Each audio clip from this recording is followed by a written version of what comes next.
ज्योतिषशास्त्र हूँ एक गणित शास्त्र। जन्म को लेकिन तार भविष्य आम गणना करा देखिपर ज्योतिष शास्त्र माध्यम। आज्ञा प्रत्येक वर्ष दुर्गा पूजा हो, गणेश पूजा हो कि सरस्वती पूजा हो, ए सब तारीख हुए ना, तिथि हुए। ज्योतिषशास्त्र आप राशि समष्टि कथा पचारे मुझे कहबी केते गुड़िए नक्षत्र पुंजर समष्टि। गीतार मध्य पढ़ी नयनं छिंदंती शस्त्राणि नयनं देहति पावका नंग दाप नंग शोषित मारुत। आत्मा अजय, आत्मा अमर।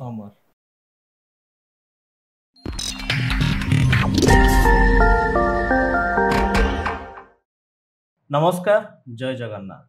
आज जो विषय रे आमे चर्चा करिबा से होउची ज्योतिष शास्त्र बा ज्योतिर्विज्ञान।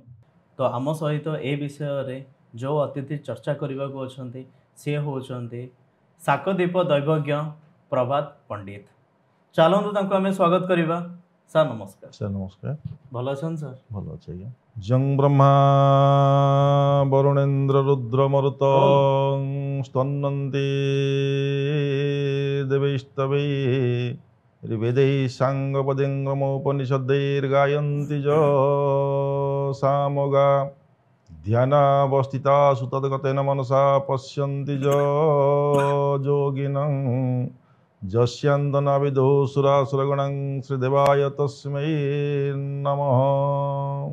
मोर गोटे छोट माने निजर गोटे डाउट अच्छे, माने निजर गोटे जिनस अच्छे मुझे पचार चाहूँचे। ज्योतिष शास्त्र या ज्योतिष या पंडित या नना जो था अधिकांश लोक एमानंको कि क्वचित लोक एमानंको टिके फेक बोली भाबंती, नल भाबंती माने किछि फेक करी पैसा नहीं जाउछंती, किछि ठीक से माने मंत्र जानु नाहंती किछि नाही। तो एगुडा सब कहीं हुए? तो आम ज्योतिष शास्त्र तो एते भी ये नुह, तो लोक मान माइंड रे कहीं पशिक अच्छे जे एटा फेक किछिटा फेक बोली। आज्ञा तार प्रकृत सत्यासत्य घटनाटी हूँ ज्योतिष शास्त्र गोटे साधारण शास्त्र नुह। वेद पुरुषंकर षडंग शिक्षा कल्प व्याकरण निवृत्ति छंद ज्योतिष एमते 6 गोटी अंग को नहीं वेद पुरुष तांकर शरीर आकृति तन्मध्यरु ज्योतिषशास्त्र हूँ वेद पुरुषंकर चक्षु स्वरूप। चक्षु बिना जेपरी प्राणीटर जीवनटी असार होता है सेमिति वेद पुरुषंकर ज्योतिषशास्त्र बिना वेद अंध हो। ज्योतिषशास्त्र समय को निर्घंट न कला पर्यंत कौन सी पूजा पर्वाणी कर्मकर्माणी क्रियाकर्म हो पार ना। तेणु वेद क्रियाशील हुए ज्योतिष शास्त्र माध्यम। आपण संसार जिते गुड़ी कर्म देखु, जिते गुड़ी वैदिक क्रियाकर्म देखु, जिते गुड़ी पार्वण क्रियाकर्म देखु, से सबुर गोटे तिथि बार निर्घंट समय निरूपण कर समय निर्घंट ज्योतिषशास्त्र गणना प्रमाण घटी थाए। केउ वर्ष केउ मासर केते तारीख दुर्गा पूजा पड़िबो, केउ तिथि दुर्गा पूजा पड़े, केउ तिथि गणेश पूजा पड़िबो एवं सेटा इंग्रजी केउ तारीख पड़िला। तेणु आमर वैदिक क्रियाकर्म सब ज्योतिषशास्त्र अंतर्भुक्त। इंग्रजी तारीख किसी पार्वण हुए ना। अर्थात प्रत्येक वर्ष दुर्गा पूजा हो, गणेश पूजा हो कि सरस्वती पूजा हो, ए सब तारीख हुए ना, तिथि हुए। तेणु ज्योतिषशास्त्रटा हूँ वेदर चक्षु स्वरूप। यह द्वारा वेद गति करें, वेद क्रियाशील हुए ज्योतिषशास्त्र माध्यम। जागयज्ञ ठार आरंभ करके जेकोसी क्रियाकर्म कहतु, जेकोसी कार्य कहतु, यह ज्योतिषशास्त्र अंतर्भुक्त। तेणु समस्त क्रियाकर्म ज्योतिषशास्त्र बिना साहाय्य हो पार ना। आपण विवाहटे करंतु, आपण पिलाटीर विवाह करंतु, प्रथम ज्योतिषशास्त्र साहाय्य ने। दुईटा पिलांकर विवाह केउ मासक जोगेब, केतेबेले जोगेब, केउ तारीख जोगेब, केउ दिन को जोगेब, ସେଦିନ ପିଲାମାନଙ୍କର ଶୁଭ ଅଛି କି ଅଶୁଭ ଅଛି ଆପଣ ପ୍ରଥମେ ଜ୍ୟୋତିଷ ପାଖକୁ ଯାଉଛନ୍ତି। ଆଜ୍ଞା ସେ ସମୟ ନିର୍ଘଣ୍ଟ ନ କଲେ ଆପଣ ବିବାହର କାମ କରିପାରିବେ ନା। ଆଜ୍ଞା ଆପଣ ଆଜି ଗୋଟେ ଯଜ୍ଞ କରିବାକୁ ଯାଉଛନ୍ତି ବା ଆପଣ ଘରେ ଗୋଟେ କୌଣସି ବୈଦିକ କର୍ମ କରିବାକୁ ଯାଉଛନ୍ତି, ପ୍ରାୟଶ୍ଚିତ କର୍ମ ହଉ କି ଖୁସିରେ ଯଜ୍ଞ କରନ୍ତୁ, ବିଶ୍ୱ ଶାନ୍ତି ମହାଯଜ୍ଞ କରନ୍ତୁ, ସେଇ ସମସ୍ତ ଜ୍ୟୋତିଷଶାସ୍ତ୍ର ଅନ୍ତର୍ଭୁକ୍ତ। କେତେବେଳେ କେଉଁ କର୍ମ କରି କାହିଁ କରିବେ ତାର ସବୁ ବହୁତ କାର୍ଯ୍ୟକାରଣ ନିୟମ ସବୁ ରହିଛି। ଆଜ୍ଞା କିନ୍ତୁ ବିନା ଜ୍ୟୋତିଷଶାସ୍ତ୍ରରେ ବେଦ ଗତି କରିପାରିବ। ଜ୍ୟୋତିଷଶାସ୍ତ୍ର ହେଉଛି ଏକ ଗଣିତ ଶାସ୍ତ୍ର, ଆଚ୍ଛା ସମ୍ପୂର୍ଣ୍ଣ ଗଣିତ ଶାସ୍ତ୍ର। ଆଜ୍ଞା ତେଣୁ ଯେଉଁ ବ୍ରାହ୍ମଣ ପ୍ରଚଣ୍ଡ ଜ୍ଞାନୀ ହେଇଥିବ, ଆଜ୍ଞା ପ୍ରଚଣ୍ଡ ଧୀ ଶକ୍ତିଧାରୀ ହେଇଥିବ, ଆଜ୍ଞା ଗଣିତ ଶାସ୍ତ୍ରରେ ଯାହାର ଗଭୀର ଜ୍ଞାନ ଥିବ, ସେ ହିଁ ଜ୍ୟୋତିଷଶାସ୍ତ୍ର କରିପାରିବ। ଆଚ୍ଛା କିନ୍ତୁ ଏମିତି କାହିଁକି? କାହିଁକି? ଗଣିତ ଶାସ୍ତ୍ରଟା ହେଉଛି ଜ୍ଞାନ ଶାସ୍ତ୍ର। ବେଦରେ ଅନେକ ମାନେ କ୍ରିୟାକର୍ମ ଅଛି, କେତେ ଘୋଷା ପାଠ ମଧ୍ୟ ଅଛି। ଠାକୁରଙ୍କ ଶ୍ଲୋକଟା ଆପଣ ଘୋଷିଦେଲେ, ଶୁଣିଦେଲେ, ମନେ ରଖିଦେଲେ, କିନ୍ତୁ ଗଣିତ କଷି ନ ପାରିଲେ କରିପାରିବେ ନାହିଁ। ଗଣିତରେ ମିଶାଣ ଫେରାଣ ହରଣ ଗୁଣ ସବୁ ରହିଛି, ଭଗ୍ନାଂଶ ମଧ୍ୟ ରହିଛି। ତେଣୁ ଜ୍ୟୋତିଷଶାସ୍ତ୍ରକୁ ଆୟତ୍ତ କରିବାକୁ ହେଲେ ଗଣିତ ଶାସ୍ତ୍ରରେ ଆପଣଙ୍କର ପ୍ରଗାଢ଼ ଜ୍ଞାନ ଥିବା ଦରକାର, ନହେଲେ ଜ୍ୟୋତିଷଶାସ୍ତ୍ରକୁ ଆୟତ୍ତ କରିପାରିବେ ନାହିଁ। ଏହା ସମ୍ପୂର୍ଣ୍ଣ ଗଣିତ ବିଦ୍ୟା ଉପରେ ନିର୍ଭର କରୁଛି। ତ ଏଇଟା ଆମେ ଫେକ୍ଟା କଥାଟା ଶୁଣନ୍ତୁ, ସମସ୍ତେ ୟାକୁ ତ ଫେକ୍ ବୋଲି କହୁନାହାନ୍ତି। ଯେଉଁମାନେ କହୁଛନ୍ତି ସେଇ ଜ୍ଞାନୀ ଲୋକ ମଧ୍ୟ ପାଖକୁ ଆସୁଛନ୍ତି। ଆଜ୍ଞା ଜ୍ଞାନୀ ଲୋକମାନେ ୟାକୁ ଗୋଟେ ଭୁଲ ଶାସ୍ତ୍ର ବୋଲି କହୁଛନ୍ତି, ସେଇ ଜ୍ଞାନୀ ଲୋକମାନେ ମଧ୍ୟ ଯାଉଛନ୍ତି ଶାସ୍ତ୍ର ବୁଝିବା ପାଇଁକି। ଡକ୍ଟରଟା ଆଜି ଭୁଲ କହୁଛି, ଆଉ ଗୋଟେ ଡକ୍ଟର ପୁଣି ସେ ପାଠ ବୁଝିବା ଯାଉଛି। ଗୋଟେ ଇଞ୍ଜିନିୟର ତାକୁ ଭୁଲ କହୁଛି, ଆଉ ଗୋଟେ ଇଞ୍ଜିନିୟର ଯାଉଛି ସେ ପାଠ ବୁଝିବା ପାଇଁକି। ଆଜ୍ଞା ଆଜ୍ଞା ତ ଏଠି ରହସ୍ୟଟା ରହିଲା କେଉଁଠି? ସିଏ ତ ସେଇ ଇଞ୍ଜିନିୟର, ଇଏ ତ ସେଇ ଇଞ୍ଜିନିୟର। ସେଇ ଇଞ୍ଜିନିୟର ବିଶ୍ୱାସ କରୁଛି, ଏଇ ଇଞ୍ଜିନିୟର ବିଶ୍ୱାସ କରୁନାହିଁ। ସେଇ ଡକ୍ଟର ବିଶ୍ୱାସ କରୁଛି, ସେଇ ଡକ୍ଟର ବିଶ୍ୱାସ କରୁନାହାନ୍ତି। ପୁଣି ଯଦି ବିଶ୍ୱାସ କରୁନାହାନ୍ତି, ଡକ୍ଟରଟେ ଅପରେସନ୍ ଥିଏଟରକୁ ଗଲାବେଳକୁ କାହିଁକି ଫଟୋଟାକୁ ନେଉଛି ଏଠି ରୋଗୀ ପାଖକୁ, ଠାକୁରଙ୍କୁ ଟିକେ ପ୍ରଣାମ କରିଦେ, ତୁ ଅପରେସନ୍ ଥିଏଟରକୁ ଯାଉଛୁ, ତୋର ଭଲ ମନ୍ଦ ଠାକୁର ଅପରେସନ୍ କରୁଛନ୍ତି, ଆପଣ ଅପରେସନ୍ କରୁଛନ୍ତି। ତ ଆପଣ ତ ଅପରେସନ୍ କରୁଛନ୍ତି, ଠାକୁର ପୁଣି ଆଜ୍ଞା ଆସିଲେ ଆଜ୍ଞା କେଉଁଠୁ ସେଠି? ଆଉ ଗୋଟେ କଥା, ଏଇ ଆଷ୍ଟ୍ରୋଲୋଜି ଆଉ ଜ୍ୟୋତିଷ ଶାସ୍ତ୍ର କୋଉଠୁ ଆସିଲା? ବେଦରୁ ଆସିଛି, ଋକ୍ ବେଦରୁ। ଆଜ୍ଞା ଋକ୍ ବେଦ, ଆଜ୍ଞା, ଚାରୋଟି ବେଦରୁ ଋକ୍ ବେଦରୁ ଆସିଛି। ଋକ୍, ସାମ, ଯଜୁ, ଅଥର୍ବ, ଆଜ୍ଞା। ଋକ୍ ବେଦରୁ ଜ୍ୟୋତିଷଶାସ୍ତ୍ର ଅନ୍ତର୍ଭୁକ୍ତ। ତ ରାଶି ସହିତ ଆର କ'ଣ ସାମଞ୍ଜସ୍ୟ ରହିଛି? ରାଶି ହେଉଛି, ରାଶିର ଆଜ୍ଞା ଆକ୍ଷରିକ ଶବ୍ଦର ଅର୍ଥ ହେଉଛି ସମଷ୍ଟି। ଆଜ୍ଞା ରାଶି ଅର୍ଥ ସମଷ୍ଟି। ଆଚ୍ଛା, କାହାର ସମଷ୍ଟି ଏଇଟା? ଏଇ ଯେଉଁ ରାଶିର ସମଷ୍ଟି, ଜ୍ୟୋତିଷଶାସ୍ତ୍ରରେ ଆପଣ ଯଦି ରାଶିର ସମଷ୍ଟି କଥା ପଚାରିବେ, ମୁଁ କହିବି କେତେ ଗୁଡ଼ିଏ ନକ୍ଷତ୍ରପୁଞ୍ଜର ସମଷ୍ଟି। ଆଜ୍ଞା ରାଶି ହେଉଛି ଏକତ୍ରୀକରଣ, ଆଜ୍ଞା ରାଶି ହେଉଛି ସମଷ୍ଟି। ଗୋଟେ ମୂଲ୍ୟାଙ୍କନ ପରିକଳ୍ପନାକୁ ରାଶି କୁହାଯାଉଛି। ଜ୍ୟୋତିଷଶାସ୍ତ୍ର ପୁଣି ରାଶି, ଆଜ୍ଞା ଗଣିତ ଉପରୁ ପୁଣି ଚାଲିବେ, ସେଠି ଗଣିତ ଉପରୁ କଥା ଯିବ। ଆଜ୍ଞା ଆଜ୍ଞା ଯେତେବେଳେ ଆମେ ପୃଥିବୀର ଅଧିବାସୀ, ଆଜ୍ଞା ଆମେ ଯେହେତୁ ପୃଥିବୀରେ ଜୀବନ ଧାରଣ କରୁଛୁ, ପୃଥିବୀ କେଉଁଠି ଥିଲା, ପୃଥିବୀ ଆସିଲା କେଉଁଠୁ, ପୃଥିବୀ ଥିଲା କେଉଁଠି, ପୃଥିବୀ କାହାର ଅନ୍ତର୍ଭୁକ୍ତ, ପୃଥିବୀର ମୂଳ ଜନ୍ମକର୍ତ୍ତା କିଏ, ସେ ଆମେ ସେସବୁ ଗଲେ ପୁଣି ସେ ଗଣିତ ଉପରୁ ଯିବାକୁ ପଡ଼ିବ। କିନ୍ତୁ ଆମେ ସୌରଜଗତର ଅନ୍ତର୍ଭୁକ୍ତ।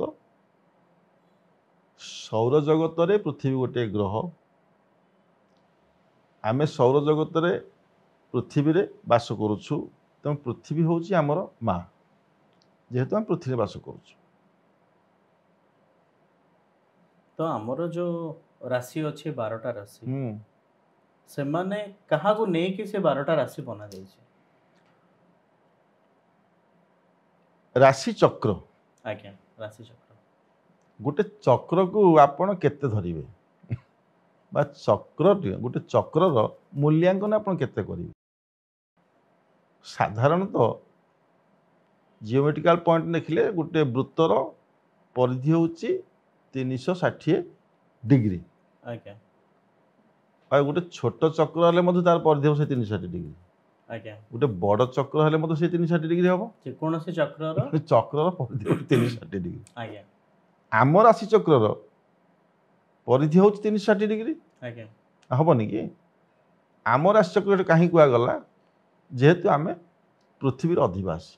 ଆଜ୍ଞା ଆମ ପୃଥିବୀ ଗୋଟେ ନିର୍ଦ୍ଦିଷ୍ଟ ଚକ୍ରରେ ପରିକ୍ରମଣ କରୁଛି। ଆଜ୍ଞା ଏବଂ ସେ ଯେଉଁ ଚକ୍ରରେ ପରିକ୍ରମଣ କରୁଛି ସେ ଚକ୍ରଟି ହେଉଛି କ୍ରାନ୍ତିବୃତ୍ତ। ଆଚ୍ଛା ସେଇ କ୍ରାନ୍ତିବୃତ୍ତରେ ଆମର ପୃଥିବୀଟି ସୂର୍ଯ୍ୟଙ୍କୁ ପ୍ରଦକ୍ଷିଣ କରୁଛି ଏବଂ ନିଜେ ସୂର୍ଯ୍ୟଙ୍କୁ ପ୍ରଦକ୍ଷିଣ କରିବା ସହିତ ନିଜେ ମଧ୍ୟ ନିଜେ ଅକ୍ଷରେ ପ୍ରଦକ୍ଷିଣ ଘୁରୁଛି। ନିଜେ ଅକ୍ଷରେ ଘୁରୁଛି, ନିଜ କକ୍ଷରେ ମଧ୍ୟ ଘୁରୁଛି। ଗୁରୁଜୀ এই অক্ষ ଆଉ କକ୍ଷ ଏ ଦୁଇଟା ଘୂର୍ଣ୍ଣନ ପ୍ରକ୍ରିୟାକୁ ଯିଏ ମୂଳରୁ ନ ଧରି ପାରିଲା ସେ ଜ୍ୟୋତିଷଶାସ୍ତ୍ର କରିପାରିବ। ଆଚ୍ଛା ଏହା ଗୁଣ ରହସ୍ୟ ତତ୍ତ୍ୱ। ଆମେ ସାଧାରଣତଃ କହୁଛୁ ଗୋଟେ ବୃତ୍ତ 360 ଡିଗ୍ରୀ। ତାକୁ ଯଦି ଆମେ 12 ଗୋଟି ବିଭାଗ କରିବା, ଆଜ୍ଞା ଗୋଟେ ବୃତ୍ତଟାକୁ କାଳ୍ପନିକ ବିଭାଗ କରନ୍ତୁ ମନେ ମନେ। ଆଜ୍ଞା ତାକୁ 12 ଗୋଟି ବିଭାଗ କଲେ ପ୍ରତ୍ୟେକ ବିଭାଗ 30 ଡିଗ୍ରୀ ଲେଖା ଆମକୁ ପଡ଼ିଲା। ଆଜ୍ଞା ସେଇ ଯେଉଁ 30 ବିଭାଗ ପଡ଼ିଗଲା ସେ ହେଉଛି ଆମର ଚକ୍ରର ବିଭାଗ ବା ରାଶି ଚକ୍ରର ବିଭାଗ। ଆଚ୍ଛା ଆଚ୍ଛା, ଏଠି ରାଶି ପ୍ରଶ୍ନ ଉଠିଲା କେଉଁଠି? ତେଣୁ ଏଇ ଯେଉଁ ବିଭାଗରେ ଯେଉଁ ନକ୍ଷତ୍ରମାନଙ୍କର ସମଷ୍ଟି, ପ୍ରଥମରୁ କହୁଛି ରାଶି ଅର୍ଥ କ'ଣ? ସମଷ୍ଟି। ସମଷ୍ଟି ପ୍ରତ୍ୟେକ ବିଭାଗରେ ଯେଉଁ ନକ୍ଷତ୍ର ଗୁଡ଼ିକ ସବୁ ପୁଞ୍ଜୀଭୂତ ଆକାରରେ ଦୃଶ୍ୟମାନ ଆମକୁ ହେଲା ପୃଥିବୀ ପୃଷ୍ଠ, ଆମେ ଉପରକୁ ଅନ୍ଧରେ ନକ୍ଷତ୍ର ପୁଞ୍ଜ ଦେଖିବାକୁ ପାଉଛୁ। ଆମେ ଯେଉଁ କ୍ରାନ୍ତିବୃତ୍ତରେ ଘୁରୁଛୁ ସେ କ୍ରାନ୍ତିବୃତ୍ତରେ 12 ଗୋଟି ରାଶି ଚକ୍ର ଅଛି। ସେ ଆଚ୍ଛା। ରାଶି ଚକ୍ରରେ 12 ଗୋଟି ରାଶି ଅଛି। ତେଣୁ ଯେଉଁ ନକ୍ଷତ୍ର ପୁଞ୍ଜ ମେଷାକୃତି ଦେଖାଲା ତାକୁ ଆମେ ମେଷ ବୋଲି କହିଲୁ। ଆଚ୍ଛା ଆଚ୍ଛା ଯେଉଁ ନକ୍ଷତ୍ର ପୁଞ୍ଜ ବୃଷାକୃତି ଦେଖାଗଲା ଆମକୁ ସେ ତାକୁ ବୃଷ ରାଶି। ବୃଷାକୃତି କହିଲୁ। ଆଜ୍ଞା ଯେଉଁ ନକ୍ଷତ୍ର ପୁଞ୍ଜ ମିଥୁନ ଆକୃତି, ମିଥୁନ ଅର୍ଥ ଗୋଟେ ନାରୀ ପୁରୁଷ ଯୁଗଳ ମୂର୍ତ୍ତି ଆଜ୍ଞା ଆଜ୍ଞା ଦୃଶ୍ୟମାନ ହେଲା ତାକୁ ଆମେ ମିଥୁନ ରାଶି ବୋଲି କହିଲୁ। ତେଣୁ ଯେଉଁ ରାଶି ଚକ୍ରର ମେଷ ବୃଷ ମିଥୁନ କରାଯାଇଛି ଏଇଟା ଗୋଟେ କଳ୍ପନା କରାଯାଇଛି, କାଳ୍ପନିକ, ଜାଣିବା ପାଇଁ, ଇଜିଲି ଜାଣିବା ଇଜିଲି ପାଇଁ। ଜାଣିବା ଆଜ୍ଞା ପାଇଁ। ଆଜ୍ଞା ଆଜ୍ଞା ଏଇଟା ପାଶ୍ଚାତ୍ୟ ଜ୍ୟୋତିଷମାନଙ୍କର ଗୋଟିଏ କଥା, ଇଣ୍ଡିଆନ୍ ଆଷ୍ଟ୍ରୋଲୋଜି ମାନେ ଗୋଟିଏ କଥା, ମିଶରୀୟ ଆଷ୍ଟ୍ରୋଲୋଜି ମାନେ ଗୋଟିଏ କଥା। ସମସ୍ତଙ୍କର ଏଇ ଭାବଟା ଏଇଟା ପରିବର୍ତ୍ତନ କେଉଁଠି ନାହିଁ। ଆମେ ତାକୁ କହୁଛୁ ମେଷ, ସେ ପାଶ୍ଚାତ୍ୟମାନେ କହିଲେ ୟାରିସ୍। ଆମେ କହୁଛୁ ବୃଷ, ସେମାନେ କହିଲେ ଟରସ୍। ଆମେ କହିଲେ ମିଥୁନ, ସେମାନେ କହିଲେ ଜେମିନି। ଆମେ କହିଲେ କର୍କଟ, ସେମାନେ କହିଲେ କ୍ୟାନ୍ସର। ମିନିଂ ଗୋଟିଏ, ଏଟା ସେମିତି ଇଂଲିଶରେ, ଆମର ଏଟା ଓଡ଼ିଆରେ, ଓଡ଼ିଆଟା। ଆମର ଏଟା ସାଂସ୍କୃତିକ କିନ୍ତୁ ଭାଷାରେ। ମେଷଟାକୁ ସମସ୍ତେ କଳ୍ପନା କରନ୍ତି ମେଷ ରାଶି ବୋଲି। ମେଷ ରାଶି ଆଜ୍ଞା ଆଜ୍ଞା। ଆମ ଭାଷାରେ ମେଷ, ତାଙ୍କ ଭାଷାରେ ୟାରିସ୍। ଏଇଟା ହେଲା କଥା ଆଉ କ'ଣ। ତାହେଲେ ଆମର କିନ୍ତୁ ଯୋଉ ମେଷଟାକୁ କେହି ରାକ୍ଷସ ବୋଲି କହିନାହାନ୍ତି, ନା ପାଶ୍ଚାତ୍ୟ କହିନାହାନ୍ତି କି ଇଣ୍ଡିଆନ୍ ଆଷ୍ଟ୍ରୋଲୋଜି ମେଷକୁ କହିନାହାନ୍ତି। ମେଷ କୁହାଯାଇଛି କିନ୍ତୁ ଭାଷାରେ ଅଲଗା ଭାଷାରେ ଅଲଗା ହେଇପାରେ। ଲଗ୍ନ କ'ଣ ତାହେଲେ? ଆଉ ଲଗ୍ନର ଯୋଉ ଫ୍ଲୋ ଚାର୍ଟଟା ଥାଏ ନା, ଏଇଠୁ ଲଗ୍ନରୁ ସେଟା ଲଗ୍ନର ଅର୍ଥ ହେଉଛି ଯେତେବେଳେ ଆମେ ଏଇଠି ଆପଣ ଗୋଟେ ଭଲ କ୍ୱେଶ୍ଚିନ୍ ଆପଣ ପଚାରିଛନ୍ତି, ଆଜ୍ଞା what is the meaning of ଲଗ୍ନ? ଲଗ୍ନ କାହାକୁ କହନ୍ତି? ଆଜ୍ଞା ଲଗ୍ନର ଅର୍ଥ ହେଉଛି ଉଦୟର ଆରମ୍ଭ ବିନ୍ଦୁ। ଆଚ୍ଛା ଯେତେବେଳେ ଆପଣ ଏଠି ପୃଥିବୀ ତାର ନିଜର ଅକ୍ଷପଥରେ ଅହରହ ଘୁରୁଛି ଆଜ୍ଞା ଏବଂ କକ୍ଷପଥରେ ମଧ୍ୟ ବୁଲୁଛି। ଆଜ୍ଞା ଆଜ୍ଞା ଆଜ୍ଞା ଏ ଅକ୍ଷପଥରେ ବୁଲିବା ପାଇଁ ପୃଥିବୀ 24 ଘଣ୍ଟା ନେଉଛି 24 ଘଣ୍ଟା ଏବଂ ପୃଥିବୀର ସ୍ଥିରତା ନାହିଁ, ଅହରହ ଗତିଶୀଳ। ତେଣୁ ଆପଣ ଦେଖିବେ ସୂର୍ଯ୍ୟଙ୍କ ସହିତ ପୃଥିବୀ ସବୁବେଳେ ଗୋଟେ ସରଳରେଖା ନିଶ୍ଚିନ୍ତ ରହୁଥିବ ବୁଲିଲା ବେଳେ, ଆଜ୍ଞା ରହିବନି କି? କିନ୍ତୁ ସେଇଟା ଅସ୍ଥିର ବିନ୍ଦୁ, ସ୍ଥିର ନୁହେଁ, ଅସ୍ଥିର ବିନ୍ଦୁ। ପୃଥିବୀ ଘୂର୍ଣ୍ଣନ ସମୟରେ ସୂର୍ଯ୍ୟଙ୍କ ସହିତ ଗୋଟେ ସରଳରେଖା ସବୁବେଳେ ହିଁ ରହୁଥିବ। ସେଇ ରେଖାଟା ହେଉଛି ଲଗ୍ନ ବିନ୍ଦୁ। ଆଚ୍ଛା ସେଇଟାକୁ ଲଗ୍ନ ବିନ୍ଦୁ କୁହନ୍ତି। ଆଚ୍ଛା ସେ ଟାଇମରେ ଯୋଉ ଯୋଉ ଆଉ କୋଉ ଗ୍ରହ ଥିବ କି ଯାହା ବି ଥିବ ସେଟା ଫ୍ଲୋ ଚାର୍ଟ ଭିତରେ ଥିବେ। ଆଜ୍ଞା, ଉଦାହରଣ ଯେତେବେଳେ ଆପଣ ଆମକୁ ଗୋଟେ ଜାତକଟେ ନିର୍ମାଣ କରିବା ପାଇଁ ପ୍ରତିଶ୍ରୁତି ଦେଉଛନ୍ତି, ଆଜ୍ଞା ତ ଆମେ ପ୍ରଥମେ କ'ଣ କରୁଛୁ? ଜନ୍ମ ସମୟ, ତାରିଖ ମାସ ମସିହା ଜନ୍ମସ୍ଥାନଟା ହେଉଛି ମୁଖ୍ୟ ଜିନିଷ। ଜନ୍ମସ୍ଥାନଟା ହେଉଛି ମୁଖ୍ୟ ଜିନିଷ। କାହିଁକି? ପୃଥିବୀ ଗୋଟେ ସର୍ବଦା ବକ୍ରପୃଷ୍ଠ। ଆଜ୍ଞା ପୃଥିବୀ ସମତଳ ନୁହେଁ, ପୃଥିବୀ ବକ୍ରତଳ। ତେଣୁ ପୃଥିବୀର ଉଦୟ ସର୍ବତ୍ର ସମାନ ନାହିଁ। ପୃଥିବୀରେ ସୂର୍ଯ୍ୟ ଉଦୟ ସର୍ବତ୍ର ସମାନ ନାହିଁ। ଓକେ ତେଣୁକରି ଭାରତୀୟ ଷ୍ଟାଣ୍ଡାର୍ଡ ଟାଇମ୍ ସବୁଠୁ ସମାନ ଥିବ। ହଁ କିନ୍ତୁ ସେ ଷ୍ଟାଣ୍ଡାର୍ଡ ଟାଇମ୍ ଠାରୁ ଦେଖିଲେ ସୂର୍ଯ୍ୟ ଉଦୟ ସୂର୍ଯ୍ୟ ଅସ୍ତର ସମାନତା କେଉଁଠି ଠିକ୍ ନଥାଏ। ଆଜ୍ଞା ତେଣୁ ସେଥିପାଇଁ କି ଅକ୍ଷାଂଶ ଦ୍ରାଘିମାର ବିଚାରକୁ ନେଇକି ଜନ୍ମସ୍ଥାନଟାର ନିରୂପଣ କରିକି ସେଠି ସମୟର ଯୋଗ ବିଯୋଗ କରିକି ସଂସ୍କାର କରାଯାଏ। ଆଚ୍ଛା ନନା ଗୋଟେ ଜିନିଷ ମୁଁ ମାନେ କେତେଟା ଜାଗାରେ ମୁଁ ଦେଖିଛି ତ ସ୍ଥାନ ତ ଠିକ୍ ଅଛି ଯୋଉଠି ଯେ ଜନ୍ମ ହେଇଥାଉଛନ୍ତି ସେଇଠି ଯୋଉ ସମୟଟା ଥାଏ ସେ ସମୟର ଯୋଉ ସେକେଣ୍ଡଟା ଥାଏ ସବୁଦିନେ 4 ଥାଏ 7 ଥାଏ ଏମିତି ଥାଏ କେବେ 2 ନଥାଏ କି 8 ନଥାଏ ଏଇଟା ବହୁତ ରେୟାର ଥିବ କ୍ୱଚିତ ଏଇଟା କିନ୍ତୁ ଏ ଟାଇମିଂ ଯେ ହିଁ କାହିଁକି ଅଧିକ ଥାଏ ସମସ୍ତଙ୍କର। ନାଇଁ ସେମିତି ନୁହେଁ, କିନ୍ତୁ ସେଥିରେ କାହିଁ ମୁଁ କିଛି ବୁଝିପାରେ ନାହିଁ। ଆଜ୍ଞା ସେମିତି 2 ସେକେଣ୍ଡ ଅଛି ନାହିଁ କେମିତି ଅଛି। ଓକେ କିନ୍ତୁ ବେଶୀ ଏମିତି ନଥିବେ ମତେ ଲାଗୁଛି ଏମିତି। ସେଇଟା ଡକ୍ଟରମାନେ ସେମିତି ଲେଖି ଦେଉଥିବେ ଗୋଟେ ଆଜ୍ଞା ସେ, କିନ୍ତୁ ଲୋକଙ୍କ ତ ବିଶ୍ୱାସ ରହିଛି ନନ୍ ଡିଭାଇଡେଡ୍ ଲେଟରଟା ସମସ୍ତଙ୍କର ବିଶ୍ୱାସ ରହିଛି। ହଁ କିନ୍ତୁ ବିଭାଜ୍ୟ ସଂଖ୍ୟା ଗୁଡ଼ାକୁ ସମସ୍ତଙ୍କର ଟିକେ ମନ ଭଲ ନଥାଏ। ଜାଣନ୍ତି ଆପଣ 3, 5, 7, 9, 1 ଏଗୁଡ଼ା ସବୁ ଲୋକଙ୍କ ଭାରି ପସନ୍ଦ ଲେଟର। ଆଜ୍ଞା ବିଭାଜ୍ୟ ସଂଖ୍ୟା 2, 4, 8, 6 ଏଗୁଡ଼ା ଟିକେ ଲୋକ ପସନ୍ଦ କରନ୍ତି। ସେଥିପାଇଁ ଯଦି ଆପଣଙ୍କ 22 ତ 23 କରିଦେଇଥିବେ ସେ ସେକେଣ୍ଡର ମୂଲ୍ୟାଙ୍କନ କେତେ ସମୟ, ଗୋଟେ ସେକେଣ୍ଡର ପରିମାଣ କେତେ?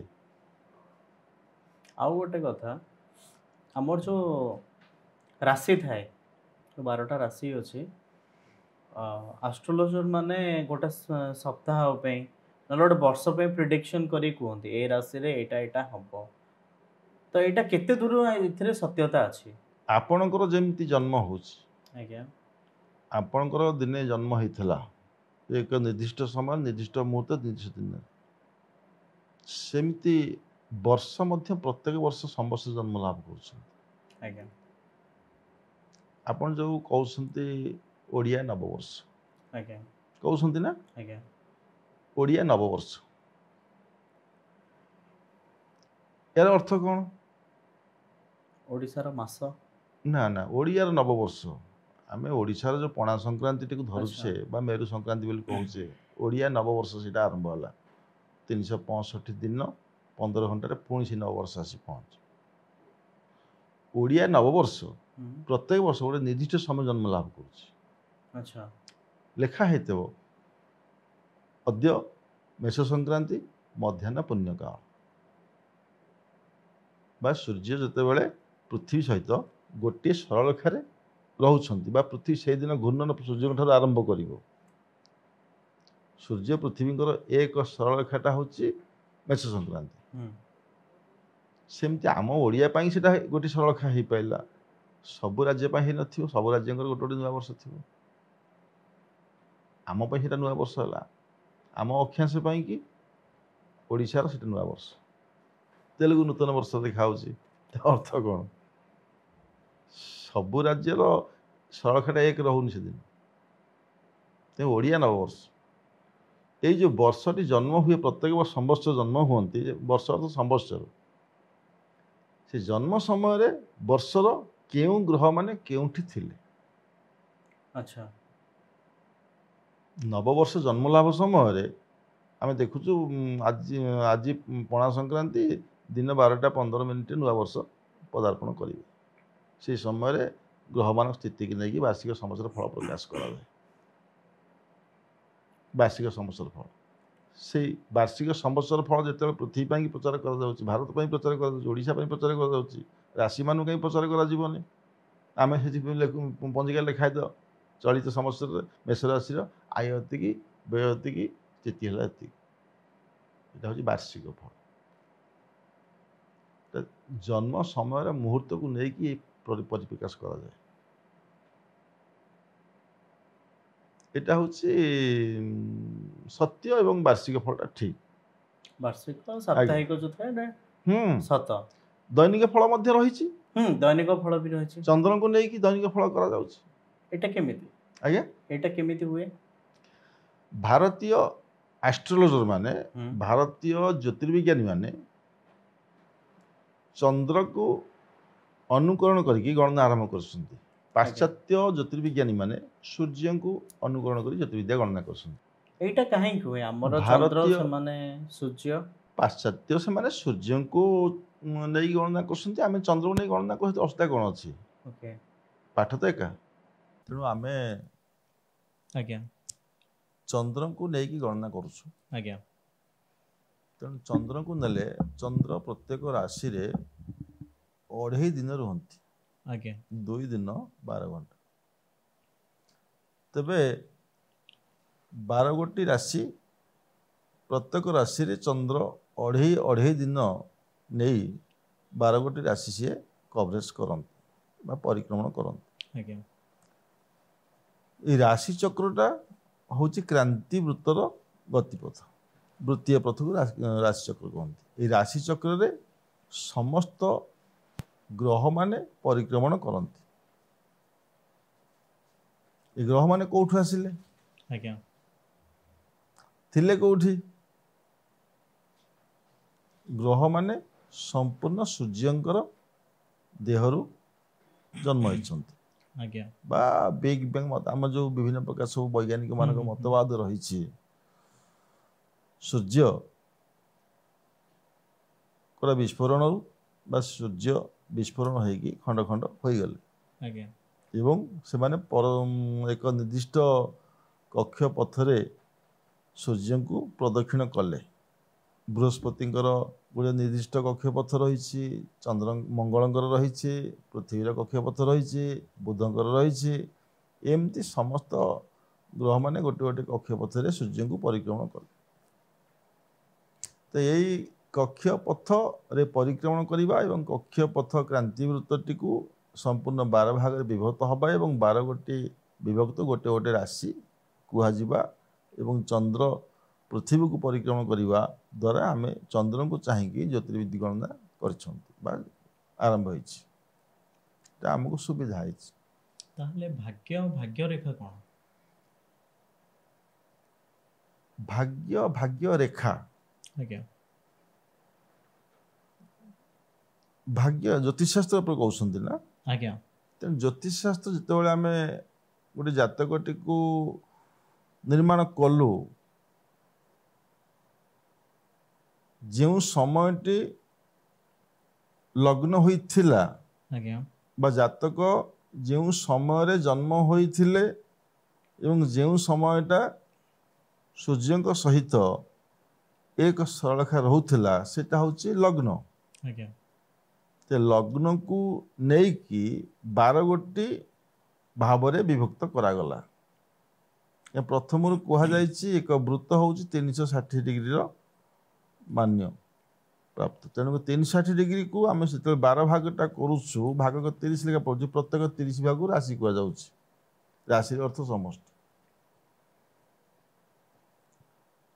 ତେଣୁ ଏହି ନ୍ୟାୟରେ ବିଚାର କଲେ ଲଗ୍ନ ଭାବକୁ କୁହାଯାଉଛି ଆତ୍ମା। ଇଏ ହେଉଛି 0 ରୁ 30, ଆଚ୍ଛା 0 ରୁ 30 ଡିଗ୍ରୀ ହେଉଛି ଲଗ୍ନ। ଲଗ୍ନ ପରେ 2 ଦ୍ୱିତୀୟ ଭାବ, 30 ରୁ 60 ଧନ ଭାବ, 60 ରୁ 90 ଭାତୃଭାବ। ଏମିତି ଲଗ୍ନ, ଧନ, ଭାତୃବନ୍ଧୁ, ସୁତ, ଶତ୍ରୁ, କଳତ୍ରକା, ମରଣ, ଧର୍ମ, କର୍ମ, ଆୟବ୍ୟୟ ଏମନ୍ତ 12 ଗୋଟି ଭାବ, 12 ଗୋଟି ଭାବ। ଲଗ୍ନ, ଧନ, ଭାତୃ, ବନ୍ଧୁ, ସୁତ, ଶତ୍ରୁ, କଳତ୍ରକା, ମରଣ, ଧର୍ମ, କର୍ମ, ଆୟବ୍ୟୟ ଏମିତି 12 ଗୋଟି ଭାବରେ ବିଭକ୍ତ ହୋଇଛି। ଆପଣ ଯେଉଁ ଭାଗ୍ୟ କଥା ପଚାରିଲେ, ଜ୍ୟୋତିଷଶାସ୍ତ୍ରରେ ଭାଗ୍ୟଟାକୁ ଆମେ ନବମ ସ୍ଥାନଟାକୁ ଭାଗ୍ୟ କଥା କୁହାଯାଉଛି। ମାନେ ନବମ ସ୍ଥାନ ମାନେ ଲଗ୍ନ ଠାରୁ ନବମ। ଆଚ୍ଛା ହଁ आम प्रथम कहूँ ना गोटे गोटे भावर गोटे गोटे अर्थ अच्छी आज्ञा लग्न अर्थ कौन लग्न पर द्वितीय भाव धन धन अर्थ कौन तृतीय अर्थ भातृ भातृ भावर अर्थ कौन ये सब गोटे गोटे भावर अर्थ रही सेमती लग्न ठारू जातक चक्र आप देखिए 12 गोटे भाव थी 12 गोटे विभाग थी लग्न ठार गणी आसिले वामवर्त भाव में नवम भावटा को आप भाग्य भाव कहे भाग्य को जापर प्रथम कहुई ज्योतिष शास्त्र आज्ञा ज्योति अर्थ कौन तेज आलोक आज्ञा ज्योतिष ज्योति अर्थ आलोक आज्ञा कौन सी गोटे वस्तु उपर आलोक प्रतिफलित हेले वस्तुटी उद्भासित होता है आज्ञा। दृश्यमान होता है नहीं आज्ञा कौन कहते आप आज्ञा आलोक कौन सी वस्तु उपर पड़े वस्तुटी तार मूल्यांकन प्रदर्शित करता है ठीक सेमती